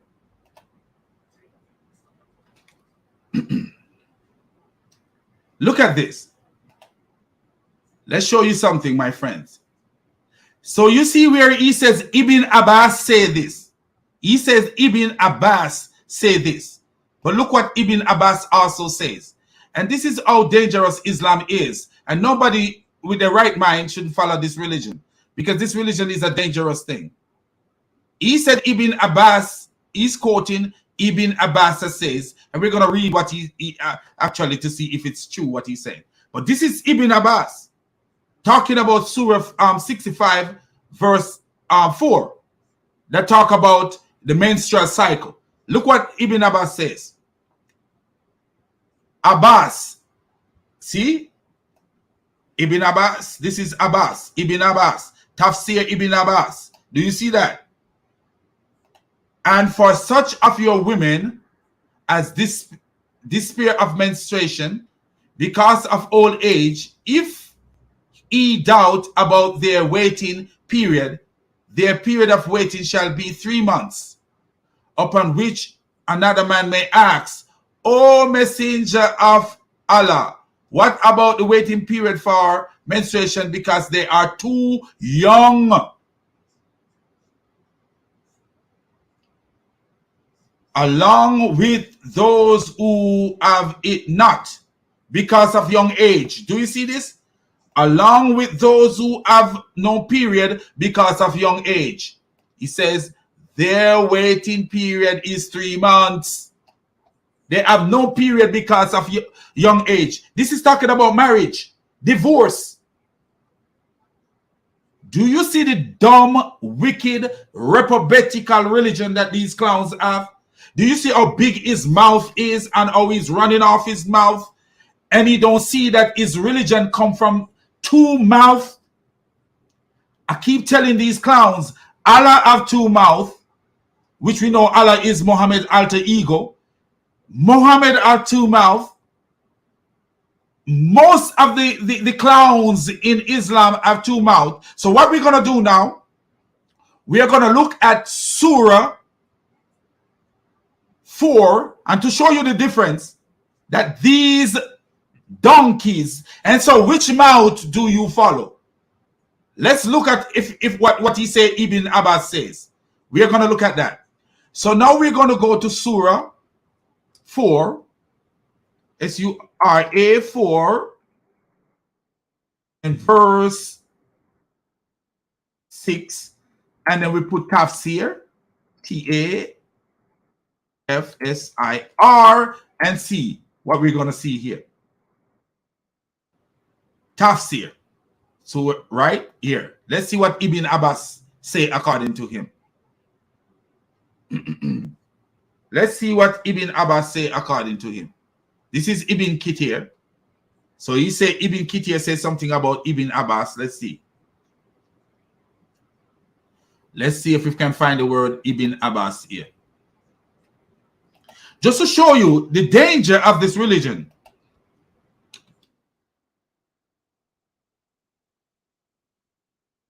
That's Ibn Kathir here. A, B, B. I don't see no Abbas there, so let's look somewhere else. I don't know where he's looking. Okay, let's try here. You know what? Put Abbas beside it. That's where. Abbas. A-B-B-A-S. Okay, let's try this. So what we see here, this is Ibn Abbas. Prove often test their intelligence till they reach the marriageable age, the age of puberty. Do you see what he wrote? The age of puberty. Do you see the deception?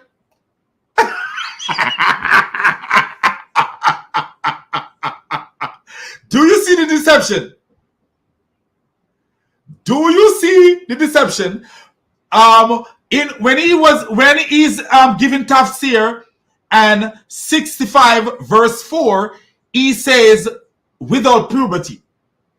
That means they haven't have their menstruation. So you could divorce them at a certain time when they haven't have their menstruation. But now he's saying that the age of puberty. Or maybe he's understanding it just like I understand it earlier to you. If this is not deception, then he is understanding it exactly like I understand it. Let me show you remember what I said to you guys, that when I read this, what I am understanding from this is this. You test them from the beginning of the marriage period to when they are mature.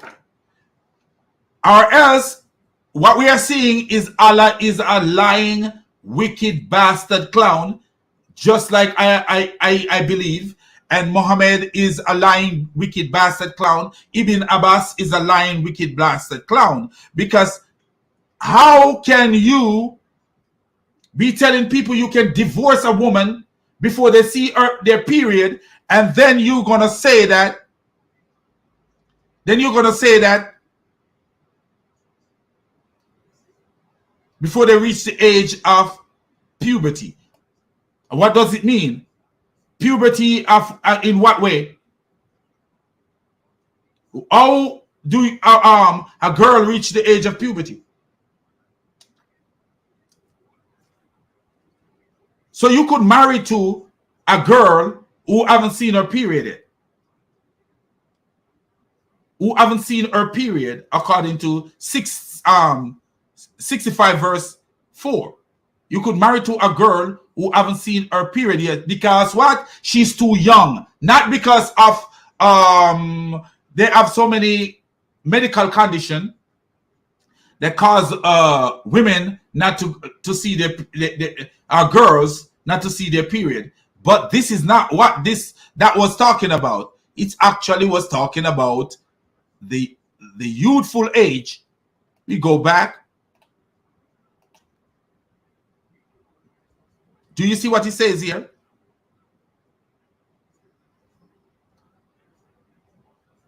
O messenger of Allah, O messenger of Allah, what about the waiting period for those who do not have menstruation because they are too young, along with those who have it not because of their age? Along with those who have it not because of their young age. And he said their waiting period is. Do you see that?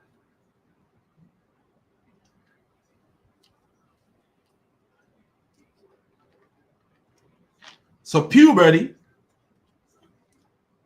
is measured out.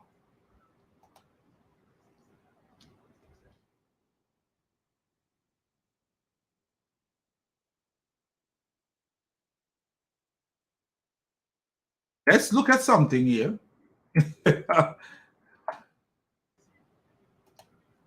So what is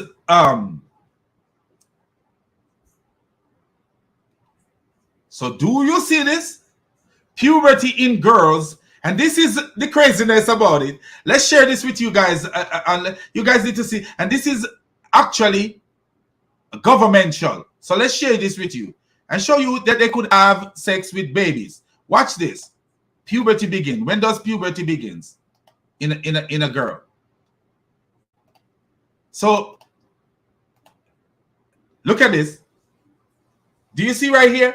Puberty in girls usually begins the age 8 and 13 and lasts for several years.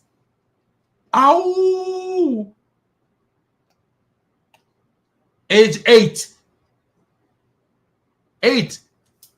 Muhammad had sex with Aisha when she was 9 years old. So what is puberty? It is a time when your body develops and matures. So you want to tell me now that an 8-year-old, so what they started doing maybe in the Islamic world, according to Ibn Abbas, they started looking for little signs. And as soon as they see any slightest sign, oh, yes, they're ready to be married. They're ready to be married. Remember the verse says, test them until the marriageable age. But it also says if they are mature, that means the marriageable age can be immaturity. Immaturity, where they're not fully mature. So you see that 8 years old. 8 years old. So Muslims, isn't that pedophilia? That's pedophilia. That's pedophilia. That is pedophilia. So I don't know why he's trying to cover up stuff, why he believe, but you see the double mouth, the double mouth. So they weren't having sex with girls who were seeing the menstrual period, they were having sex with girls who don't even have a menstrual period, as long as they are started puberty. As long as they started puberty. That's what Ibn Abbas is saying right there. As long as they started puberty. And what is puberty for a different culture? Is puberty for what culture? What is it? I don't know. What was what is it? What were they looking for? It's a time when the body develops and matures. Puberty prepare your body so one day you will be able to have a baby. Do you see that? So 8-year-old, 8 and 13. Between 8 and 13. So when Aisha says Muhammad have sex with her at 9, maybe some little changes Muhammad see in her body and have sex with her.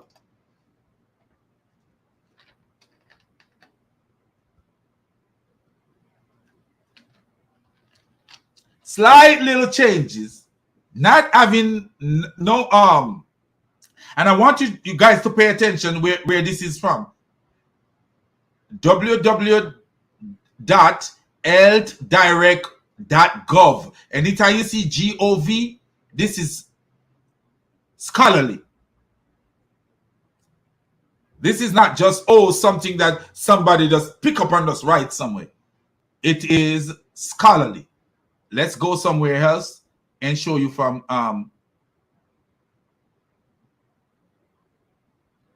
something. This is the Cleveland Clinic. The Mayo Clinic and the Cleveland Clinic, they are good good clinics. So let's look at something. They are good clinics. So let's see. Puberty is a time in your child's life when let me see, I made that big so you guys could see it.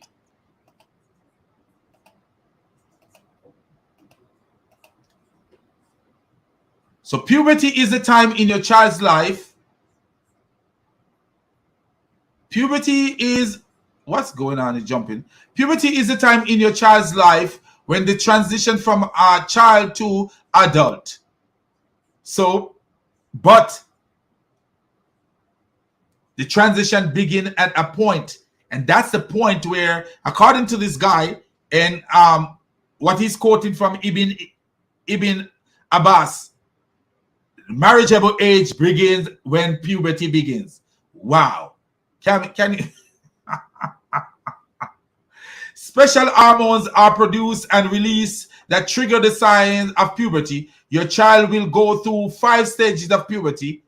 By the end of the process, they will reach sexual maturity. Do you see that? By the end of the process, Muhammad had sex with Aisha when she was 9.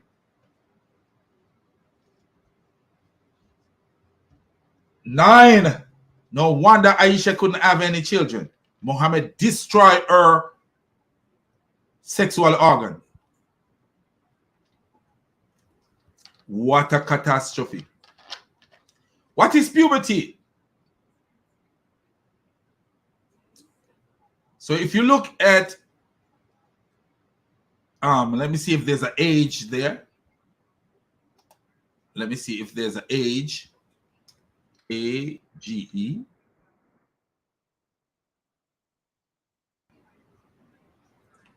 And look at it. Both the physical and emotional changes of puberty begins and end at a different age for each child. Do you see that? So each child so some kids could begin at 8, while some kids could begin before 8. No, after 8, sorry, after 8. So some kids could begin, but it's between 8 and 13. Can you imagine having sex with an 8-year-old and marrying to an 8-year-old? Pedophilia. Islam promote pedophilia. So even when he quote puberty, Islam still promote pedophilia. It does promote pedophilia. It does. This guy have no clue. But Islam does promote pedophilia. It does.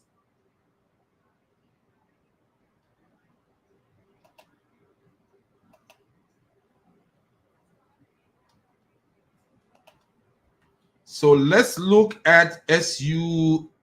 Let's go back and look at SU.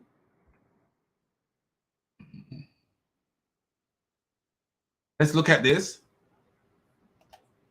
because we want to see what he says here.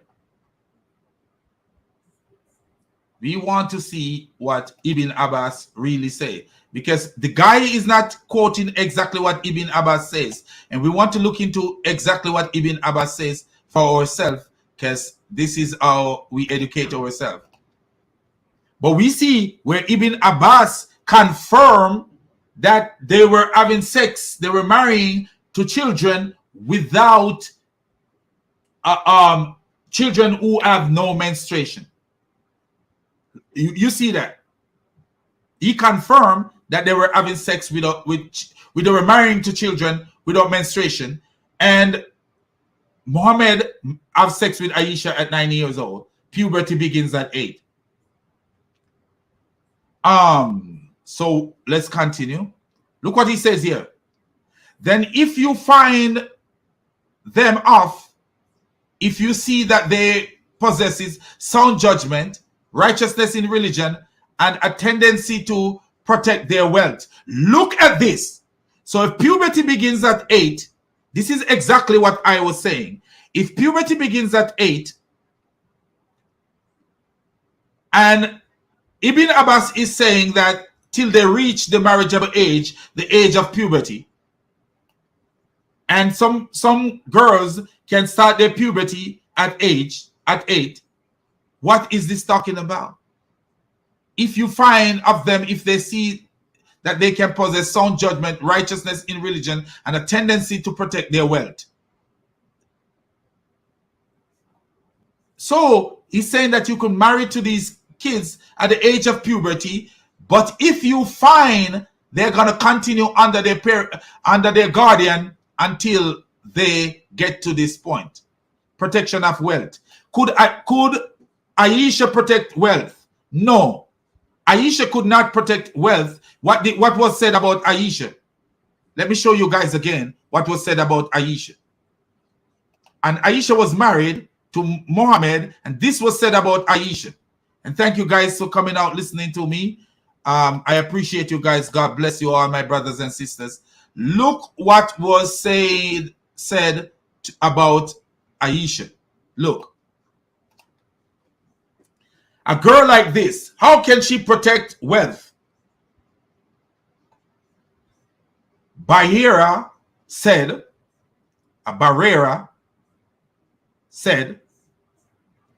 no, by Allah, who has sent you with the truth, I have never seen in her anything faulty, except that she is a girl of immature age who sometimes leave the dough for the goats to eat.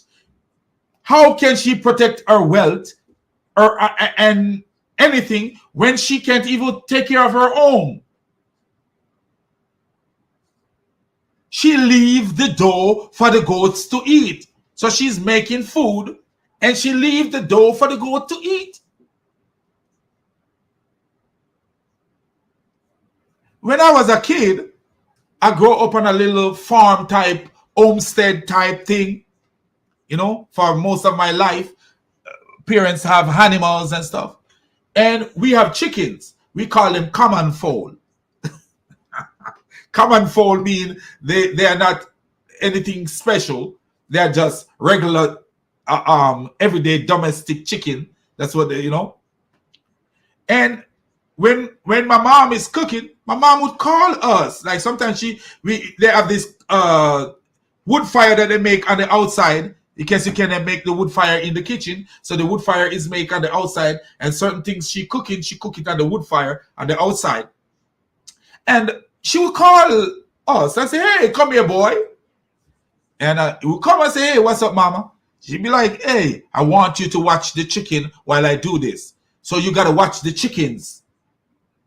and you and keep them away from your mom cooking area. So you there, and when you make the sound, shh, the chicken don't like that sound because it sounds like a mongoose. It sounds like a mongoose, and mongoose eat chicken. So when you make that shh sound, they move away because they don't like that shh sound, because mongoose make that sound. So we would sit there and be like shh, shh, and they would stay away. You know? But I was a little baby boy. And I know that it was important that I use that shh to keep the chickens away. But look what Aisha was doing. A girl of immature age, and sometimes she fell asleep and leaves the door for the goats to eat. Man, these goats were eating all kind of stuff. A goat eat the Quran, or a sheep. Was it a sheep or a goat? An only goat. She was leaving everything for the goats to eat, man. I'm surprised she's still alive. After she lived, she was leaving herself for the goat to eat her. If there was, if she have pigs, the pigs would eat her. Do you see how immature she was? But according to Ibn Abbas is saying that if he finds them off, if you see that they possess sound judgment. Did Aisha possess sound judgment? No. Righteousness in religion and a tendency to protect their wealth. Deliver over to them their fortune. Then give their wealth, which is with you. You could give Aisha your wealth? Hell to the no. We know that. You could not give Aisha anything. The only thing you could give Aisha is sing her a lullaby and rock her to sleep. Go to sleep, little babe. That's the only thing you could do for Aisha. So let's continue to see what this guy is saying as we go along. So you see, the guy haven't make any point that deny anything. All we see is either this religion have two mouths, as I always say, Islam have two mouths, you know, or, you know, it's actually revealing that you could marry to an 8-year-old. That's what he's saying. That, okay, you could marry to an 8-year-old. But according to some narration, Aisha was 7 when Muhammad married to her. And some say that she was 6. But they all say that he had sex with her when she was 9-year-old. And we see that puberty starts from 8 to 13. So Muhammad could not wait. He had sex with her as soon as he see the first leaf growing on the tree. He started eating the collard green. As soon as the first leaf grow on the tree, the collard greens, he plucked the collard green, cooked the collard green, and ready to eat it. He couldn't even wait for the carrot to become fully mature. What a man. I lied. Where did Shadid Lewis lie, Diane and Danny2022? You lied because you're not weighing up all the evidence. You're not weighing up all the evidence. What did you put here? Danny Lewis and caught lying. Many. Child marriage. Pedophilia in Islam is refuted. How did he refute pedophilia? Do you see what he have here? Danny Davis and Diane2022 caught lying many times. Child marriage. Pedophilia in Islam refuted. How did he refute pedophilia in Islam? Tell me how he did that. Where did he do that? Far as you see, you go all the way to the end of his video and nowhere he refute pedophilia. Nowhere. He can refute. A Muslim cannot refute pedophilia. Can never, ever refute pedophilia, that there is pedophilia in their religion. All they can do is talk nonsense. How can they refute pedophilia? Where? Where are you going to see that? Even the tafsir says this means when they reach the age of marriage, the age of puberty. So clearly the Quran understands that there is a standard for marriage. And it is what? The age of puberty. And what is the age of puberty? Child marriage, pedophilia, child marriage. So how you say you refute anything? What is the age of puberty? I just show you 8 to 13 years old. 8 to 13 years old. That's what the age of puberty is. It starts at the age of puberty, the age where the person is mature. He said the age of puberty is the age where the person is mature. He said until they reach the age of puberty. So the age of puberty start when? When you are 8 years old. You're not mature. And according to Ibn Abbas, you could have married to a girl who doesn't have a menstrual cycle. Who does not have a menstrual cycle. Because of her age. Because of her age. Not because of any bodily dysfunction, as this clown is going to do. You will see where he go to the Mayo Clinic. Let me see if this is where he go to the Mayo Clinic. Yeah, here he is. So this is what this guy do. I'm a nurse, so let's look at what this guy do. So he go to the Mayo Clinic. So he go to the Mayo Clinic. You will see where he go to the Mayo Clinic. Okay, it's very clear. All right, very clear. I'm posting on the screen the condition that I mentioned, anamoria. This is from Mayo Clinic, mayoclinic.org. What did he say? Anna Mary. What did he say? Anna Maria. Very clear. I'm posting on the screen the condition that I mentioned, anamoria. Is amenorrhea.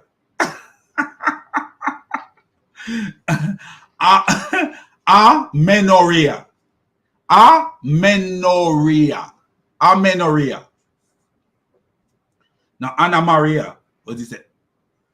So, in this is a disorder in a sense where the absence of menstrual cycle.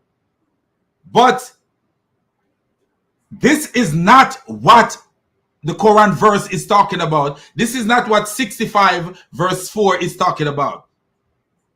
This may be included in it. Yes, it may be included in it. But if we look at what Ibn Abbas says, if you look at what Ibn Abbas says, you can't go beyond what Ibn Abbas says. And this is what he's trying to tell you. Take what Ibn Abbas says, but at the same time, he's going beyond, trying to go beyond what Ibn Abbas says. Let me show you 65:4. Show you guys that this guy is going beyond what Ibn Abbas says. He don't want to, he would never show you. He would never show you what Ibn Abbas says. But he will show you what Ibn Abbas say about puberty, but he will never show you what Ibn Abbas says about this verse. Why is it? Because he's hiding something from you. He's hiding something from you. And this is the deception of this clown, that he cannot show what Ibn Abbas says in this occasion. He must hide the truth because this is what they are. Clowns. Out here trying to brainwash people. Watch this. This is what Ibn Abbas says. He said, another man asks Muhammad. A man asks Muhammad, because they are too young. Another man asks, O messenger of Allah, what about the waiting period of those who do not have menstruation because they are too young? Not because of amenorrhea. Not because of amenorrhea. Not because of amenorrhea. See, the word rhea means flow, like diarrhea, and amenorrhea means flow. So rhea is a suffix that means flow. And when you see the word amenorrhea, that's actually what it means. Amenorrhea. When you see the suffix a, it means absence, none. And meno mean menopause. So meno mean menstrual, anything to do with menopause mean that the meno is past. There is no more meno. So meno mean period, literally. That's what it means. So it's actually saying that if you put it together, no menstrual flow. That's what it means. Amenorrhea means no menstrual flow. So, but this have nothing to do with menstrual flow. When it says it's actually talk about age. The reason is not, it have nothing to do with amenorrhea. It have to do with age, because they are too young. Because they are too young. And what did Muhammad say? Along with those who had it not because of age, their waiting period is 3 months. So I don't know. The guy is like an acrobat. He is from Ringling, Barnum and Bailey Circus. That was the name, right? Ringling, Barnum and Bailey. Yeah, this Muslim is like an acrobat from Ringling, Barnum and Bailey Circus. What he's doing, trying to get himself around what his religion says. So I don't know why this clown gone to Mayo Clinic acting like he's intelligent. Run like a donkey to me. So my brother put it there. Amenorrhea, yeah, amenorrhea is the absence of menstruation, often defined as missing one or more menstrual period. Do you see how it says absence? So the A stand for absence, the men stand for the meno stand for the menstrual cycle, and then the rhea mean flow. So absence of menstrual flow. That's what it actually means. Right, there you go, my brother. Look at this guy, man. This guy is like Dr. Phil. This guy is quick. Yes, amenorrhea is the absence or cessation of menses. It may be psychological, pathological. What does this mean? I've never heard this word before. Iatrogenic. I need to look that up. I'm a nurse. I should have known that. IATROGENI. I've never heard that word before. Regarding to illness. Oh, wow. Medical examination or treatment. Okay. I've never heard that word before. Wow. I'm learning something from you, Phil. Thank you, brother. Now I will remember that. Okay, so let's see. This give the girl time to learn from her mother how to run a home. Right. I see what you're saying, Carol. Let me see the first part. They are thinking of the beginning of puberty, the first signs. Wait until all the signs are there. Development of the body mentions. What he said? Oh, say they are thinking of the beginning of puberty, the first signs. Wait until all the signs are there. development of the body, menstrual, reaching the age, puberty. And she says, this gives the girl time to learn from her mother how to run her home and care for. I don't know where she's going with that, if I'm understanding where she's going with that. But what we are talking about, from the example of Muhammad, we can see straight that Muhammad married to her when she was either 6 or and have sex with her when she was 9. So I don't know if what Kirby is saying, you know, but we know that the age of marriage would be around 8 years old. But if you're following Muhammad's example, it would be 6 years old. Because if you're talking about maturity, when she reached puberty, puberty begins at 8. In some cases, puberty begins at 8.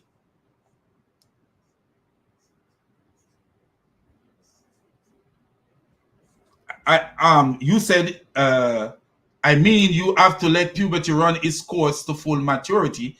And what are you trying to say, Carol? I'm not getting what you're trying to say. When it comes to Islam, what are you saying? That they wait until the girl become fully mature before they marry to the girl? No, not in that case. If it run full maturity, then the girls would be on their period. The girls would be on their menstrual cycle. But according to Ibn Abbas, they were marrying and divorcing girls without their menstrual cycle. This 65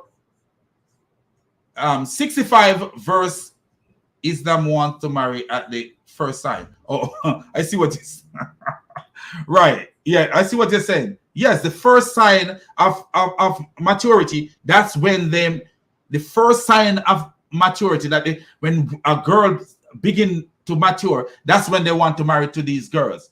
Islam is a disease, man, a disease. And then do you see what he tried to do? As if he debunked these brothers, the brother and the 2 sisters.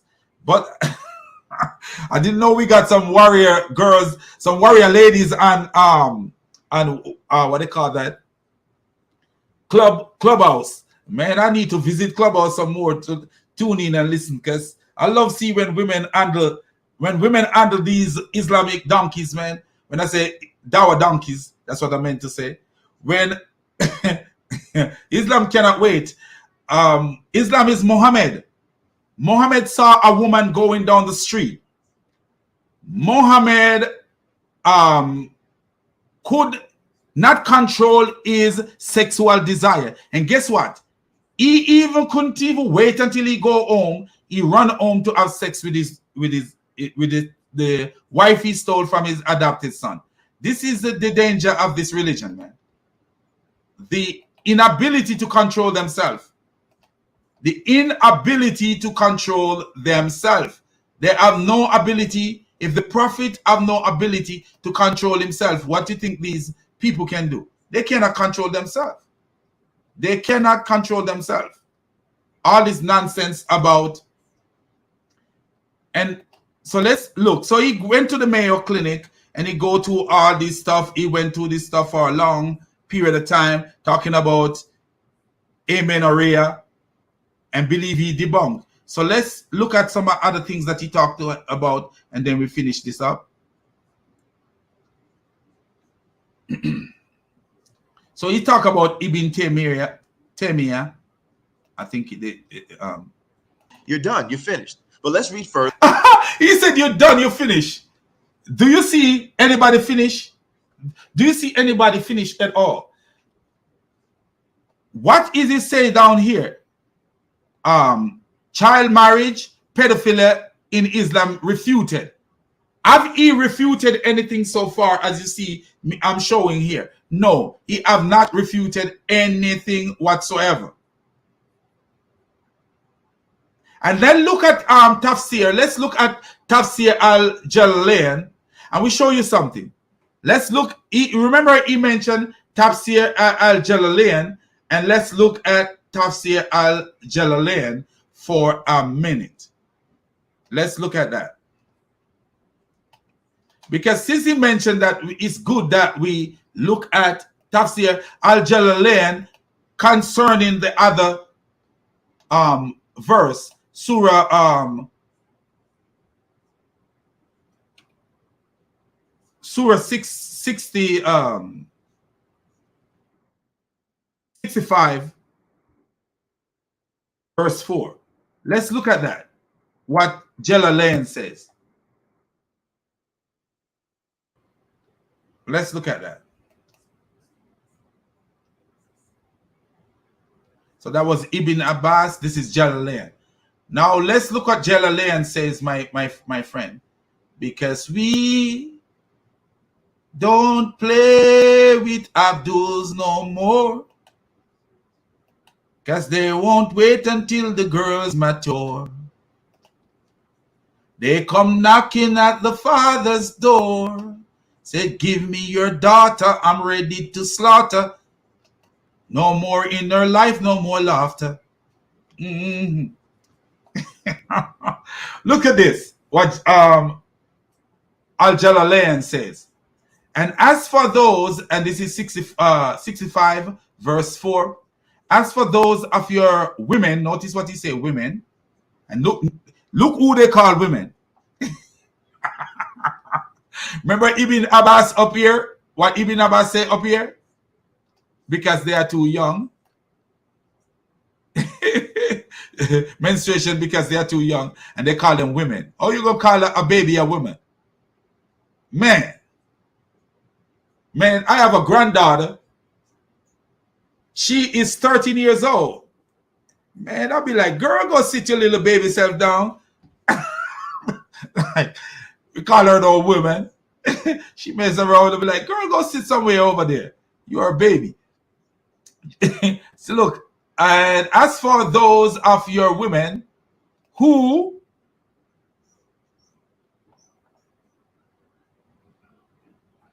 no longer expect to menstruate, if you have any doubts about their waiting period, their prescribed waiting period shall be 3 months. And also for those who have not yet menstruated,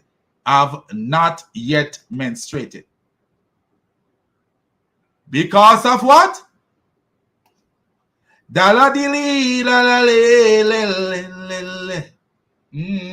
And this is talking about divorce.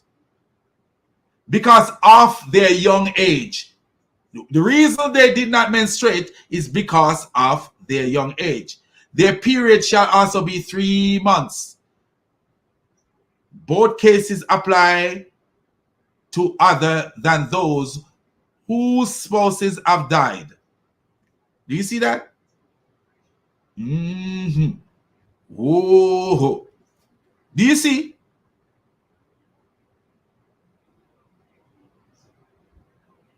So they were having sex with babies.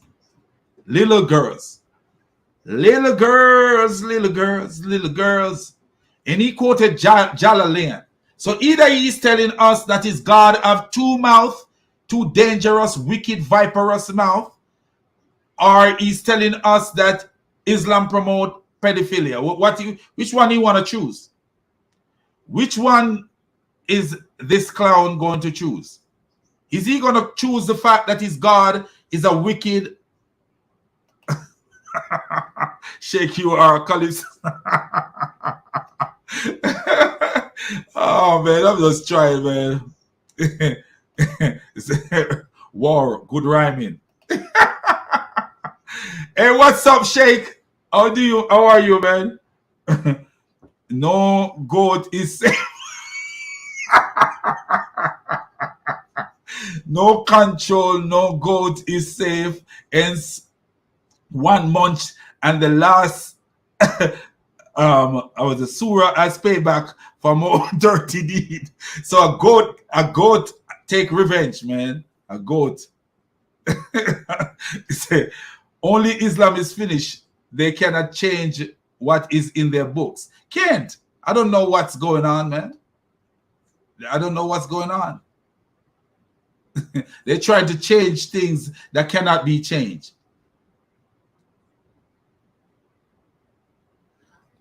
Man, I tell you, this guy is fast. And maybe he put it up there before I even look for it.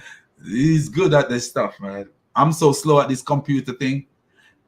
Anyway, so let's continue. Do you see he quoted Jalalain as Jalalain is talking about mature girls and puberty, but we see that puberty for Islam mean a maturity for Islam, according to this clown, mean as soon as you reach puberty, as soon as you say boop and become 8-year-old, and any signs of anything, you are ready.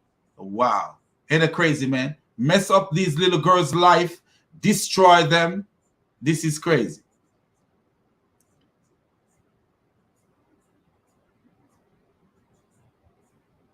You know, it's just weird.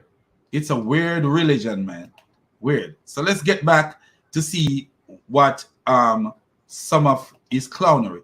So he think that, okay, I debunked these people. You have not debunked anybody. And you know, you haven't debunked anybody. And if you notice that they're talking about Islam, and the Sheikh agree that you could have sex with any age. You could marry, not really have sex, but married to any age. Married to any age. Let's read further. Again, for those who are watching on the screen, shout out to the website QuranAnswers.me. All right. They have an article about this issue. Does Islam allow marriage with prepubescent girls? So they have a statement given by Ibn Taymiyyah that further backs up my point that no, Islam does not allow pedophilia, does not allow marriage with children that are underage and intercourse with them. No. So what do they call underage? And this is what does Ibn Taymiyyah call underage? What does he call underage? I repeat, I say it very boldly, no such thing is allowed, haters. So your video is trash, but I'm trashing it right. Wow, he really believes he's doing something. What is wrong with this guy, man? He really believes that he is doing something. Totally. Now, here's what it says, those who are watching on YouTube. And again, for those who later, when I'm done with this, I'll put these notes on my Patreon. And if you want to use the notes from the Patreon, you can do that, inshallah. But let's read the article and what they say about Ibn Taymiyyah, what Ibn Taymiyyah says from the scholarly opinion. Ibn Taymiyyah narrated from Ibn Shubruma that he said, it is not permissible to arrange a marriage for a young girl who has not reached the age of puberty. Because if we say that is subject to her consent. Wow. And who are these people? Who are these people? Like, you know, he said, oh, until reach the age of puberty, but we see that puberty begins at 8 years old. Puberty begins at 8 years old. So who are these people that they have more say over Ibn Abbas and all these people? You know, who are these people that he's quoting? I don't know who he's quoting. You know, who is he quoting? I don't know. I don't know at all. Who is this? Who is he quoting? Let's look at something here. Let me see. Where is it?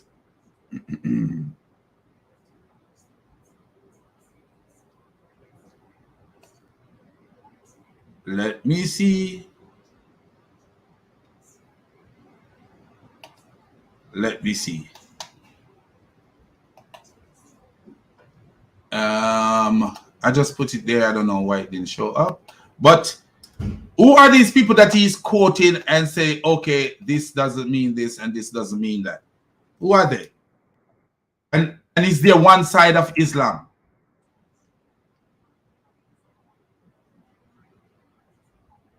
Is there one side of Islam? No, there's not one side of Islam. Not one side of Islam what at all. So I don't know why he resort to bashing these people when these people are looking at another side of Islam where not the ones who are trying damage control, but the real Islam, with not the one in damage control.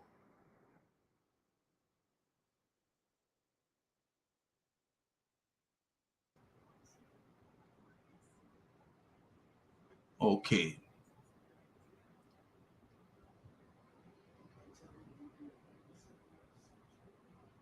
Let's see.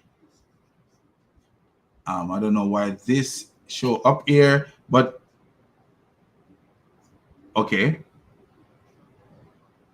I think this might be it. Okay, let's see this. I think this might be it right here.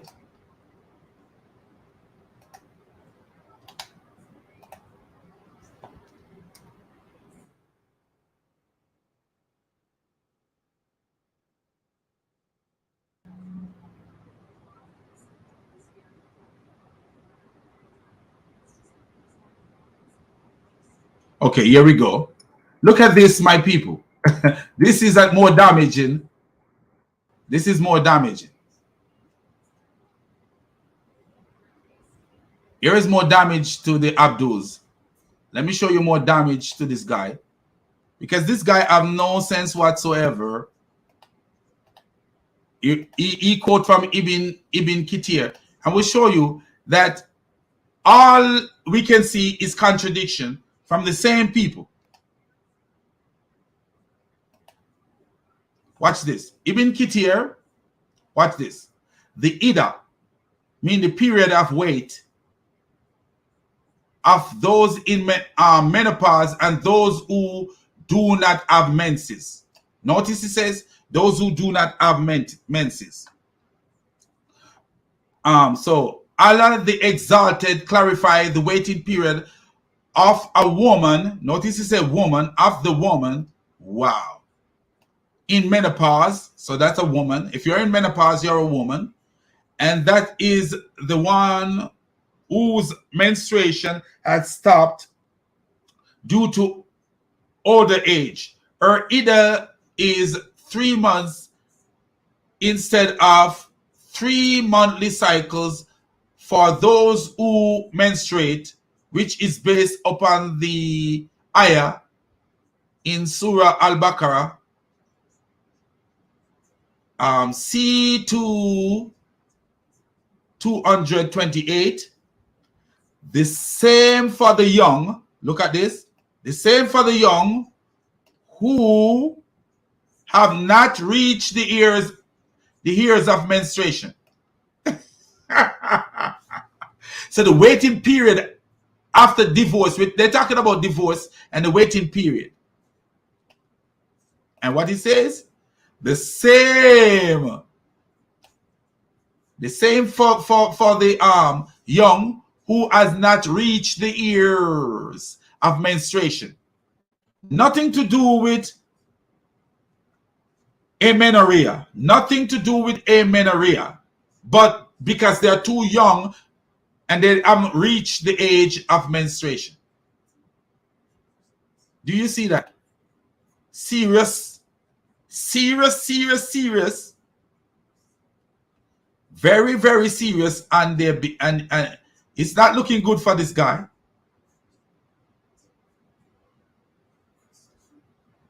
Not looking good for this guy at all. Not looking good. So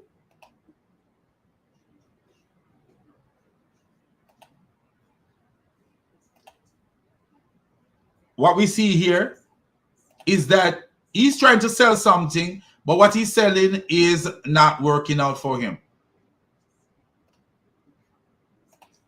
It's not working out. Her consent does not count because she is too young to make such decisions. And when she does reach the age of puberty, we believe that she should not be forced into a marriage. Let me read that again. Ibn Taymiyyah said from Ibn Shubruma, if I'm saying that right, that he said, it is not permissible to arrange a marriage for a young girl who has not reached the age of puberty. That is totally lie. Everybody knows that's a lie. Everyone knows that's a lie. That's a damage control lie. Total damage control lie. Total damage control lie. How old was Aisha? Did Aisha reach the age and maturity? No, we know that. And even when Aisha was older, she wasn't even still mature to make good decision at all. So let me show you guys something. Aisha said her dolls were with her. So I don't know if a girl making playing with dolls can make mature decision on marriage.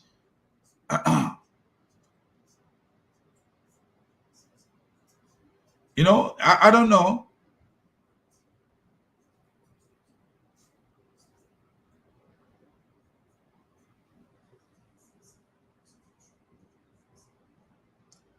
Let me show you even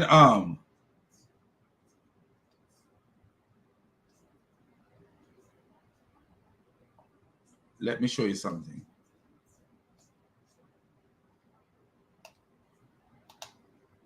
Let's show something here. It's sad that this guy believes that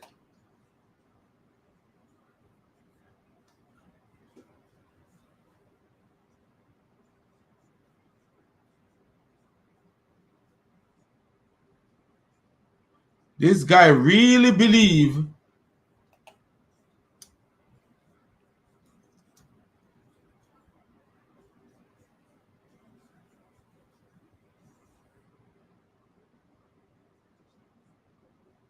really believes that he have something saying. Let me show you. I think I'm not picking up the whole right thing.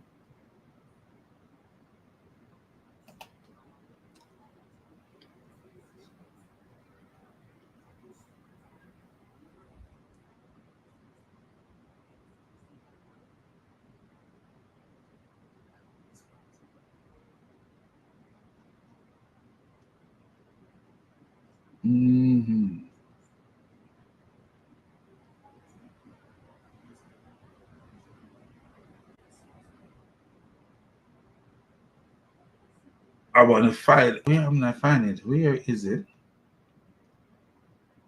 That say she was playing with a doll.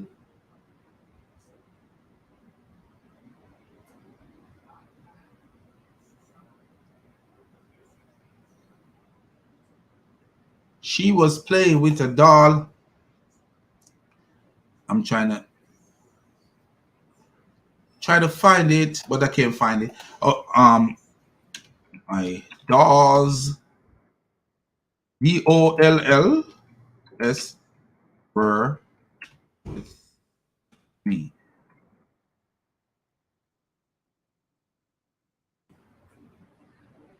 So this is Sunan Ibn Majah, 1982.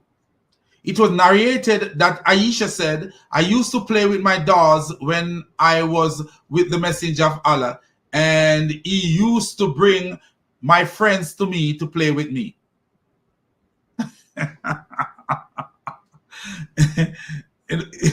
This sound like does this sound like it was a mature environment, as this Muslim is trying to say?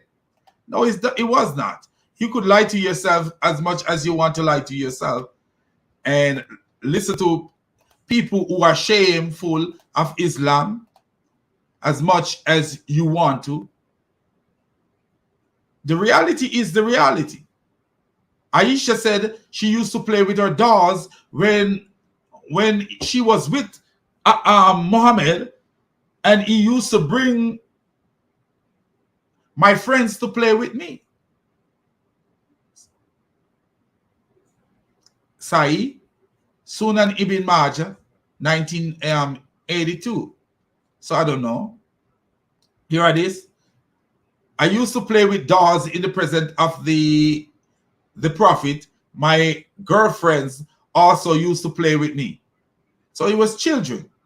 There were children, little kids, little babies, when Muhammad married to her. I don't know why this guy believes that the things he say will nullify the reality. The things you say doesn't nullify reality. And Ibn Taymiyyah and those guys, they don't nullify reality. You know, reality is reality. And Ibn Taymiyyah is not above the hadith. He's not above Ibn Abbas. He's not. So I don't know what is going on with this guy, man.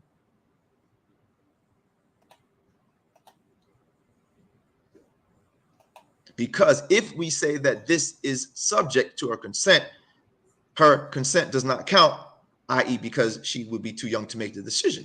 And when she does reach the age of puberty, we believe that she should not be forced into marriage. And of course, this is backed up by the Sunnah of the Prophet, peace be upon him, where he clearly mentions that, and I'll give the reference for that too, where he clearly mentions that a girl, a virgin, a woman, period, cannot be married without her consent. This means has to be, obviously she has to. Oh, so was Aisha. Like, Aisha, do you want to marry to the prophet? Yes. You know, my little son, if you ask him, most time you ask him things, he said yes. Most time you ask my son some things, he said yes, unless it is something that he really don't want. He'd be like, no. He would tell you no straight out. But most time you ask him something, he tell you yes. He literally tell you yes. For real. Wow, man. This guy is really to know what she's doing, because a marriage is a contract, and only adults with sound mind and maturity can consent to a contract. Oh, wow. Wow. A marriage is a contract for who? A marriage is a contract for who? You know, we know that in Islam, a marriage is a contract for who? Like, and in those days, a marriage is a contract for who?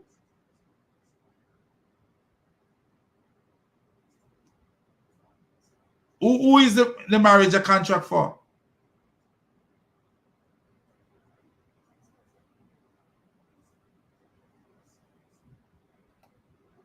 I don't know why this guy don't use his brain. A marriage is a contract for who? When the child is young, the contract is between who?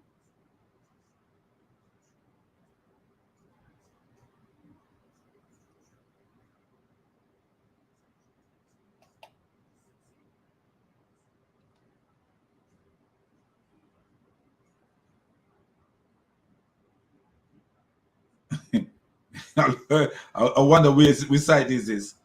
The most famous Quranic scholar and the pedophile verse, Surah 64. He says, I need to let you guys see this, even though, but it make a lot of sense. Make a lot of sense. Then we could end this thing, because this guy, nothing that he says at all doesn't debunk pedophilia and Islam. Nothing. The most famous Quranic scholar and the pedophile verse, Quran 64, Tabari, Ibn Kathir, Kutubi, Razi,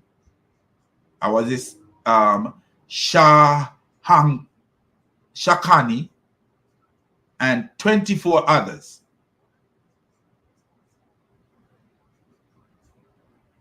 Okay, So a few days ago, I quoted the tafsir of some famous Quranic scholar of all time by the name of Al-Tabari. Tabari in his tafsir of 65 verse 4 says that the verse referred to the divorce of prepubescent girl after the husband of the girl are married and has sexual intercourse with her. A very understandable opinion, given that a waiting period after a divorce only applies to those whom a husband had sex with. Yes, that's actually what it says. For so far, the Quran to say that a waiting period, and the reason for the waiting period is pregnancy. The reason for the waiting period is actually a pregnancy. That's what it is really for. So far, the Quran to say there is a waiting period for those who have not menstruated, but must be established in a big indicator of pedophilia. Yes. Sure enough, Tabari came to the obvious conclusion. One user was quite shocked and thanked me for bringing this to everybody's attention. You are welcome, by the way. And another quote, 3 more scholars who said this referred to young girls, and another said they started a debate thread on another subreddit. So this is for all these people who need to be interested in the topic. Seems to be interested in this topic. Tafsir Tabari. The interpretation of the verse as those of your women have passed the age of monthly courses, for them the Ida prescribed period is, if you have doubt about their period, is 3 months, and for those who have no courses, i.e. they are still immature, their Ida prescribed period is 3 months likewise.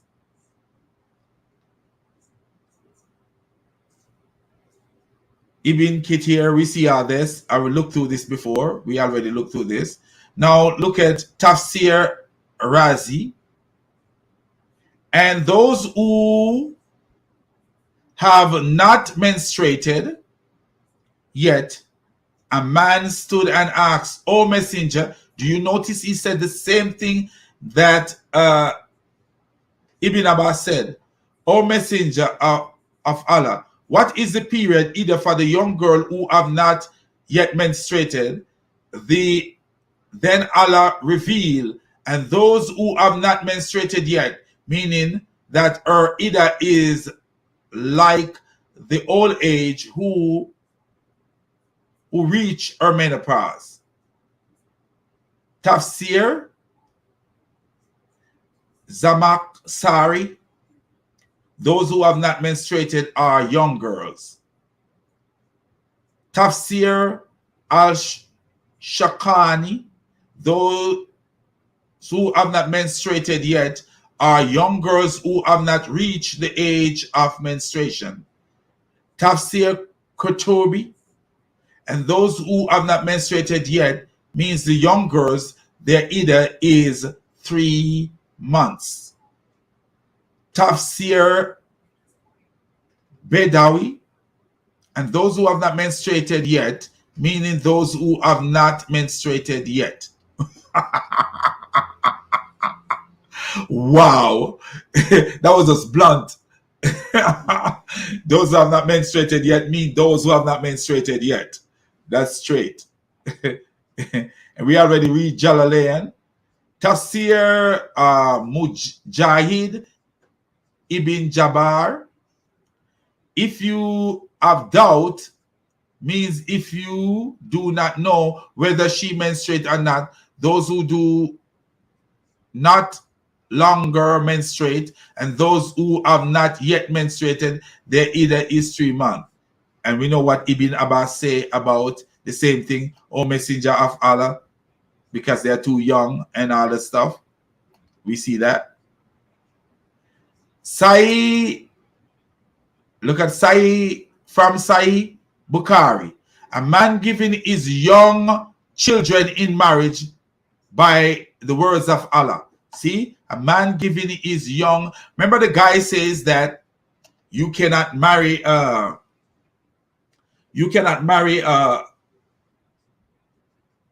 Without consent. The man is the one giving the consent. Notice what he says here. A man giving his young children into marriage by the words of Allah. That also applies to those who have not yet menstruated, and he made the Ida for a girl before puberty 3 months.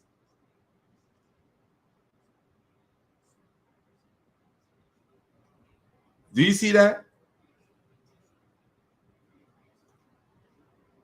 So, according to the stupidity that this clown was reading, it says a child cannot be married without her consent, but that's a lie, because a man can give his young children in marriage. So, whose consent is needed? The parents' consent, not the children's consent. Tafsir al-Wahidi. And for the young women, as despair of menstruation, said Muqatil, when the verse, women are divorced, shall wait, keeping themselves apart. Khalud bin al-Numan ibn Qais al-Ansari said, oh, so that no, the man actually named the person who said it. O Messenger of Allah, what is the waiting period for a woman? Notice what he said, for the woman who has not menstruated and the woman who has not menstruated yet. Woman who has not menstruated and the woman who has not menstruated yet. And what is the waiting period for the pregnant? And so Allah exalted, he said, reveal the verse.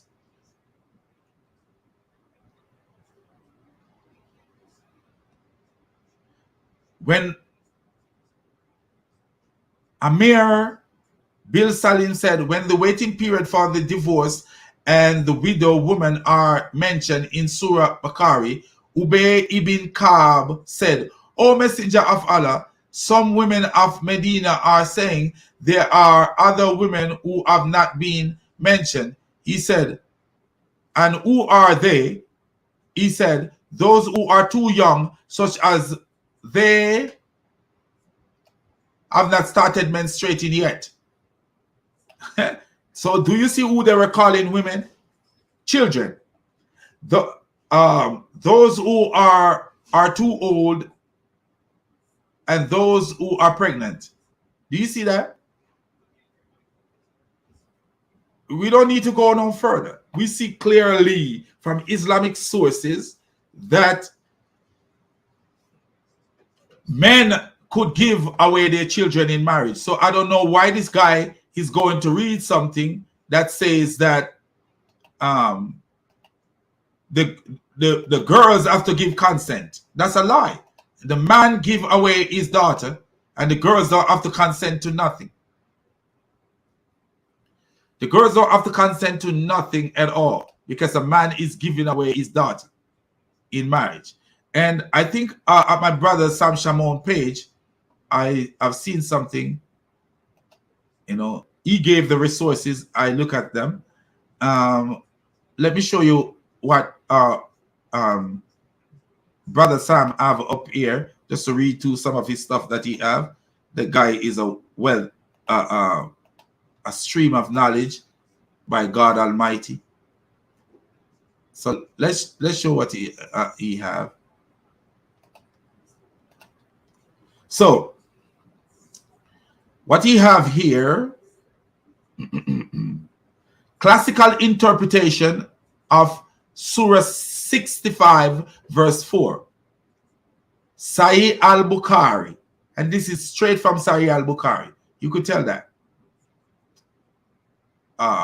Mujahid said, if you have any doubt, if you do not know whether the menstruation or not, the either for a woman who do not longer menstruate and those who have not yet menstruated in 3 months. So for him, if he read this, he would talk, oh, we are talking about amenorrhea.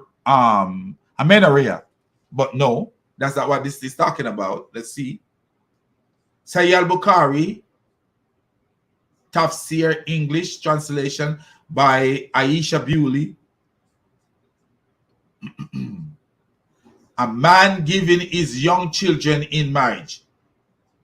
So a man giving his young children in marriage. By the word of Allah, that also applies to those who have not yet menstruated. Yes, those who have not yet menstruated. And he has made the iddah for the girls before puberty 3 months. Do you see that right there?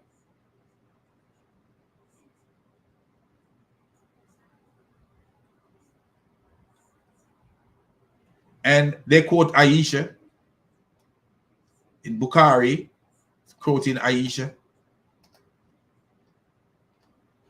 that Muhammad married to her when she was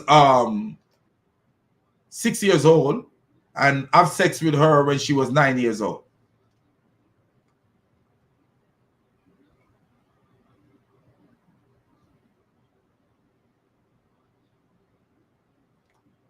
Fatal Bari, the authority. So you see what he says? And those who haven't menstruated yet, he made the waiting period either 3 months. For those who haven't menstruated yet, which indicate that giving her into marriage before puberty is permissible.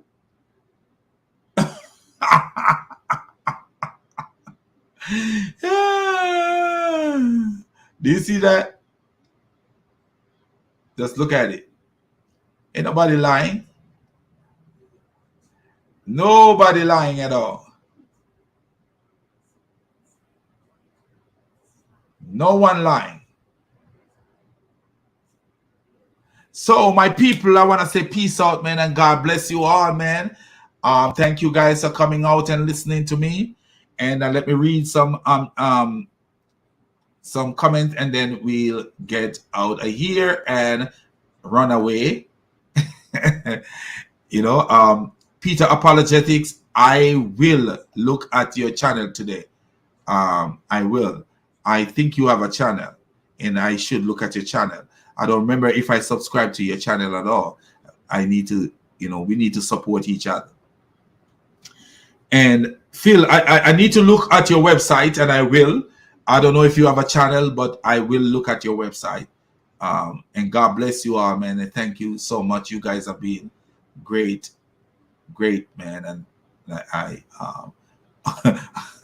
Bren, waiting period only applies to Muslim, but what about the victim of jihad? Wow.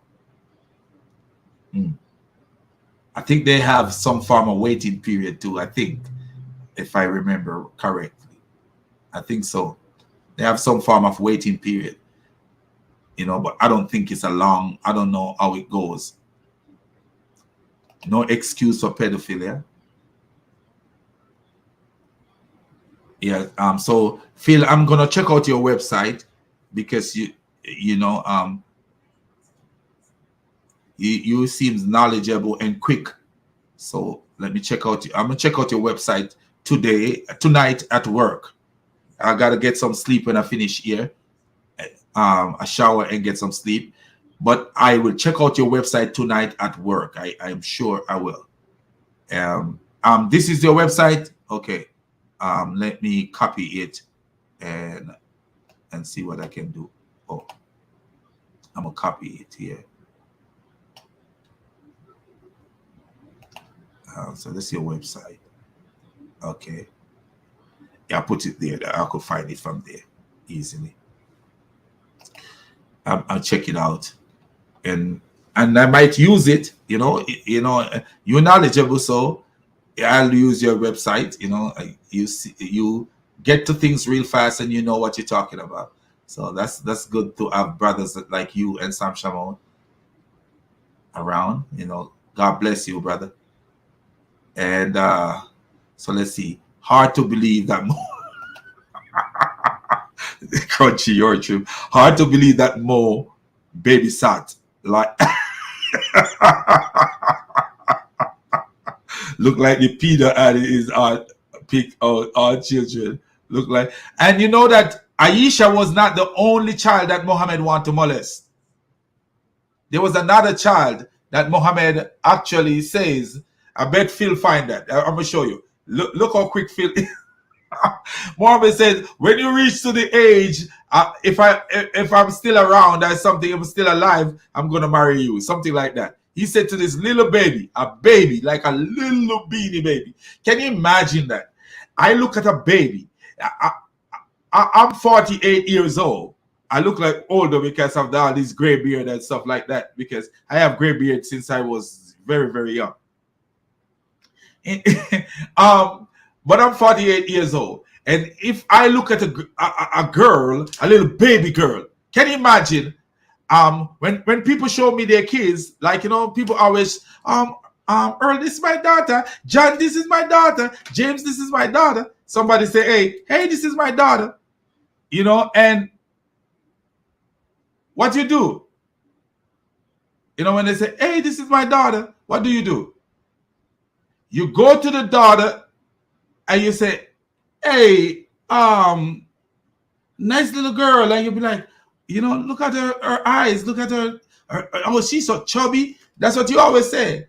And you're like, oh man, she looks so sweet and innocent. Because you're that baby.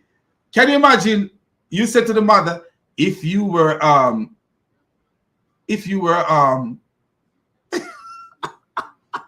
if I'm around when she grow up, I marry her. That woman would look.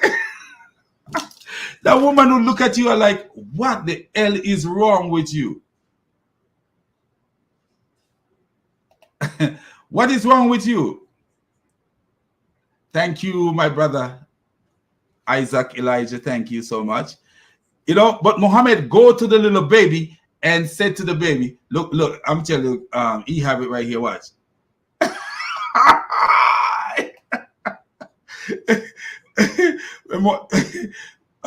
He have it there. Look now. I told you this guy, man. I recorded that the apostle saw Al-Fad when she was a baby crawling. Look, the baby was crawling, man, before a man said, if she grow up and I am still alive, I will marry her. What a beautiful prophet. This is a non-prophet, man. Look, can you imagine? Muhammad saw Abida, the daughter of Abba. So it's two child he said it to. Because this one was, yeah, two different child. Two different child. He says, I saw Abada, the daughter of Abbas, while she was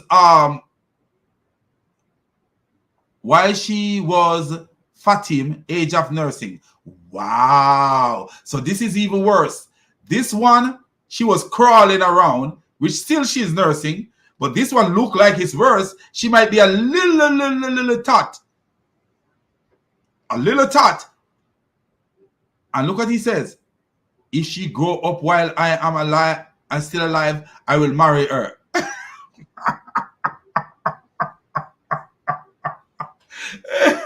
Oh man, Muhammad was the epitome of a pedophile. Epitome of a pedophile, man.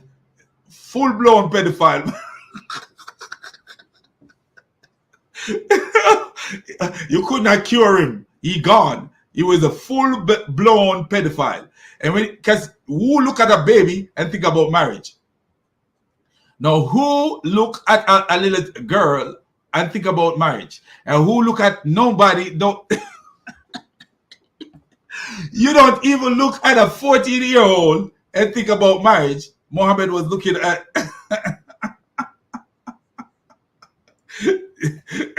the G the OG of pedophilia. Muhammad was the OG of pedophilia, man. Now, who look at a baby and think about sex or marriage? Because if you think about marriage, what do you think? When you think about, you see a baby, are you thinking about marriage? What's going on in your mind?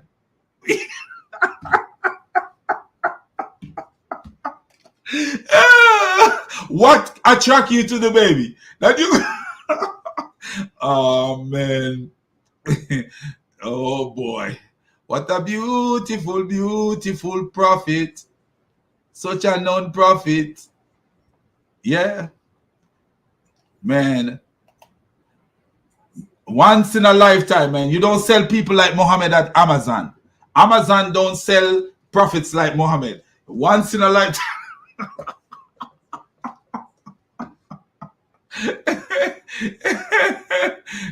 False prophet like Muhammad can never be bought at Amazon. You have to, man.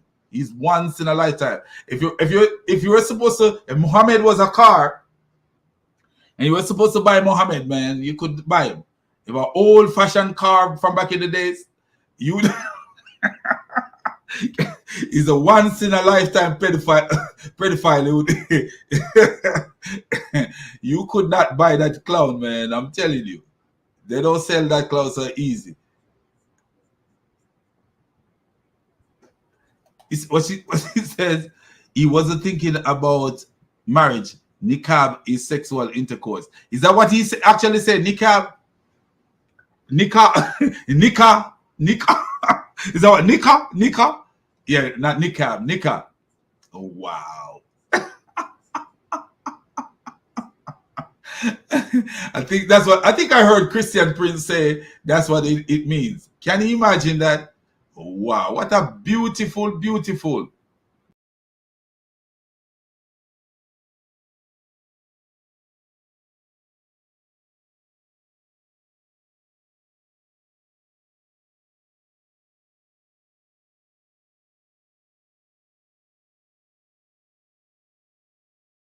And got out. Man, Muhammad was beautiful. Oh, so you okay, Nick? Alrighty, man. Your website got everything, brother. I gotta check it out. I gotta check out your website. So you see what happened, my friends. The only thing that is proven here is that Islam have is the Arabic F word. Wow. That the only thing we could give to the Muslim guy is that he proved that either Islam have two mouths or he doesn't understand his religion. That's the only thing you can give to him. You know, the only thing you can give to him at all. He doesn't understand his religion. And to say that he debunked them on the basis of pedophilia, that he debunked that Islam do not believe in pedophilia, it's a total lie. Where have he done that? Where have he done that? And if you look at here, there is nothing wrong. Watch this. But if we assume that a man regards the suitor as compatible and he, the father, is old, and there is the fear that if the passes away, guardianship of the girl passes to the brother, they may take the matter of marriage seriously and they may arrange her marriage.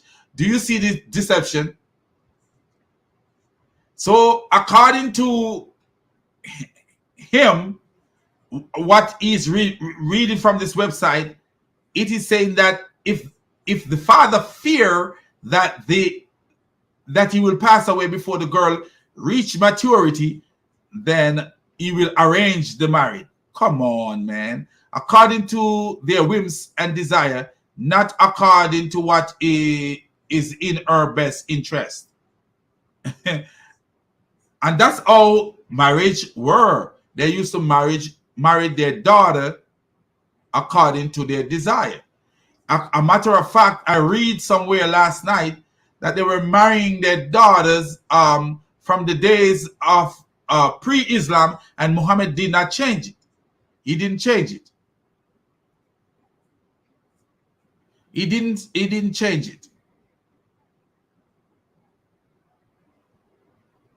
Did not change it at all. There is so much from Sam Shamoun that if you study, if you get into it deeply, you would be difficult for any Muslim to stand up against you if you go in deep into what Sam Shamoun is revealing about Islam. It's ridiculous. You know, the sources, you know, that he have there is so much. But let's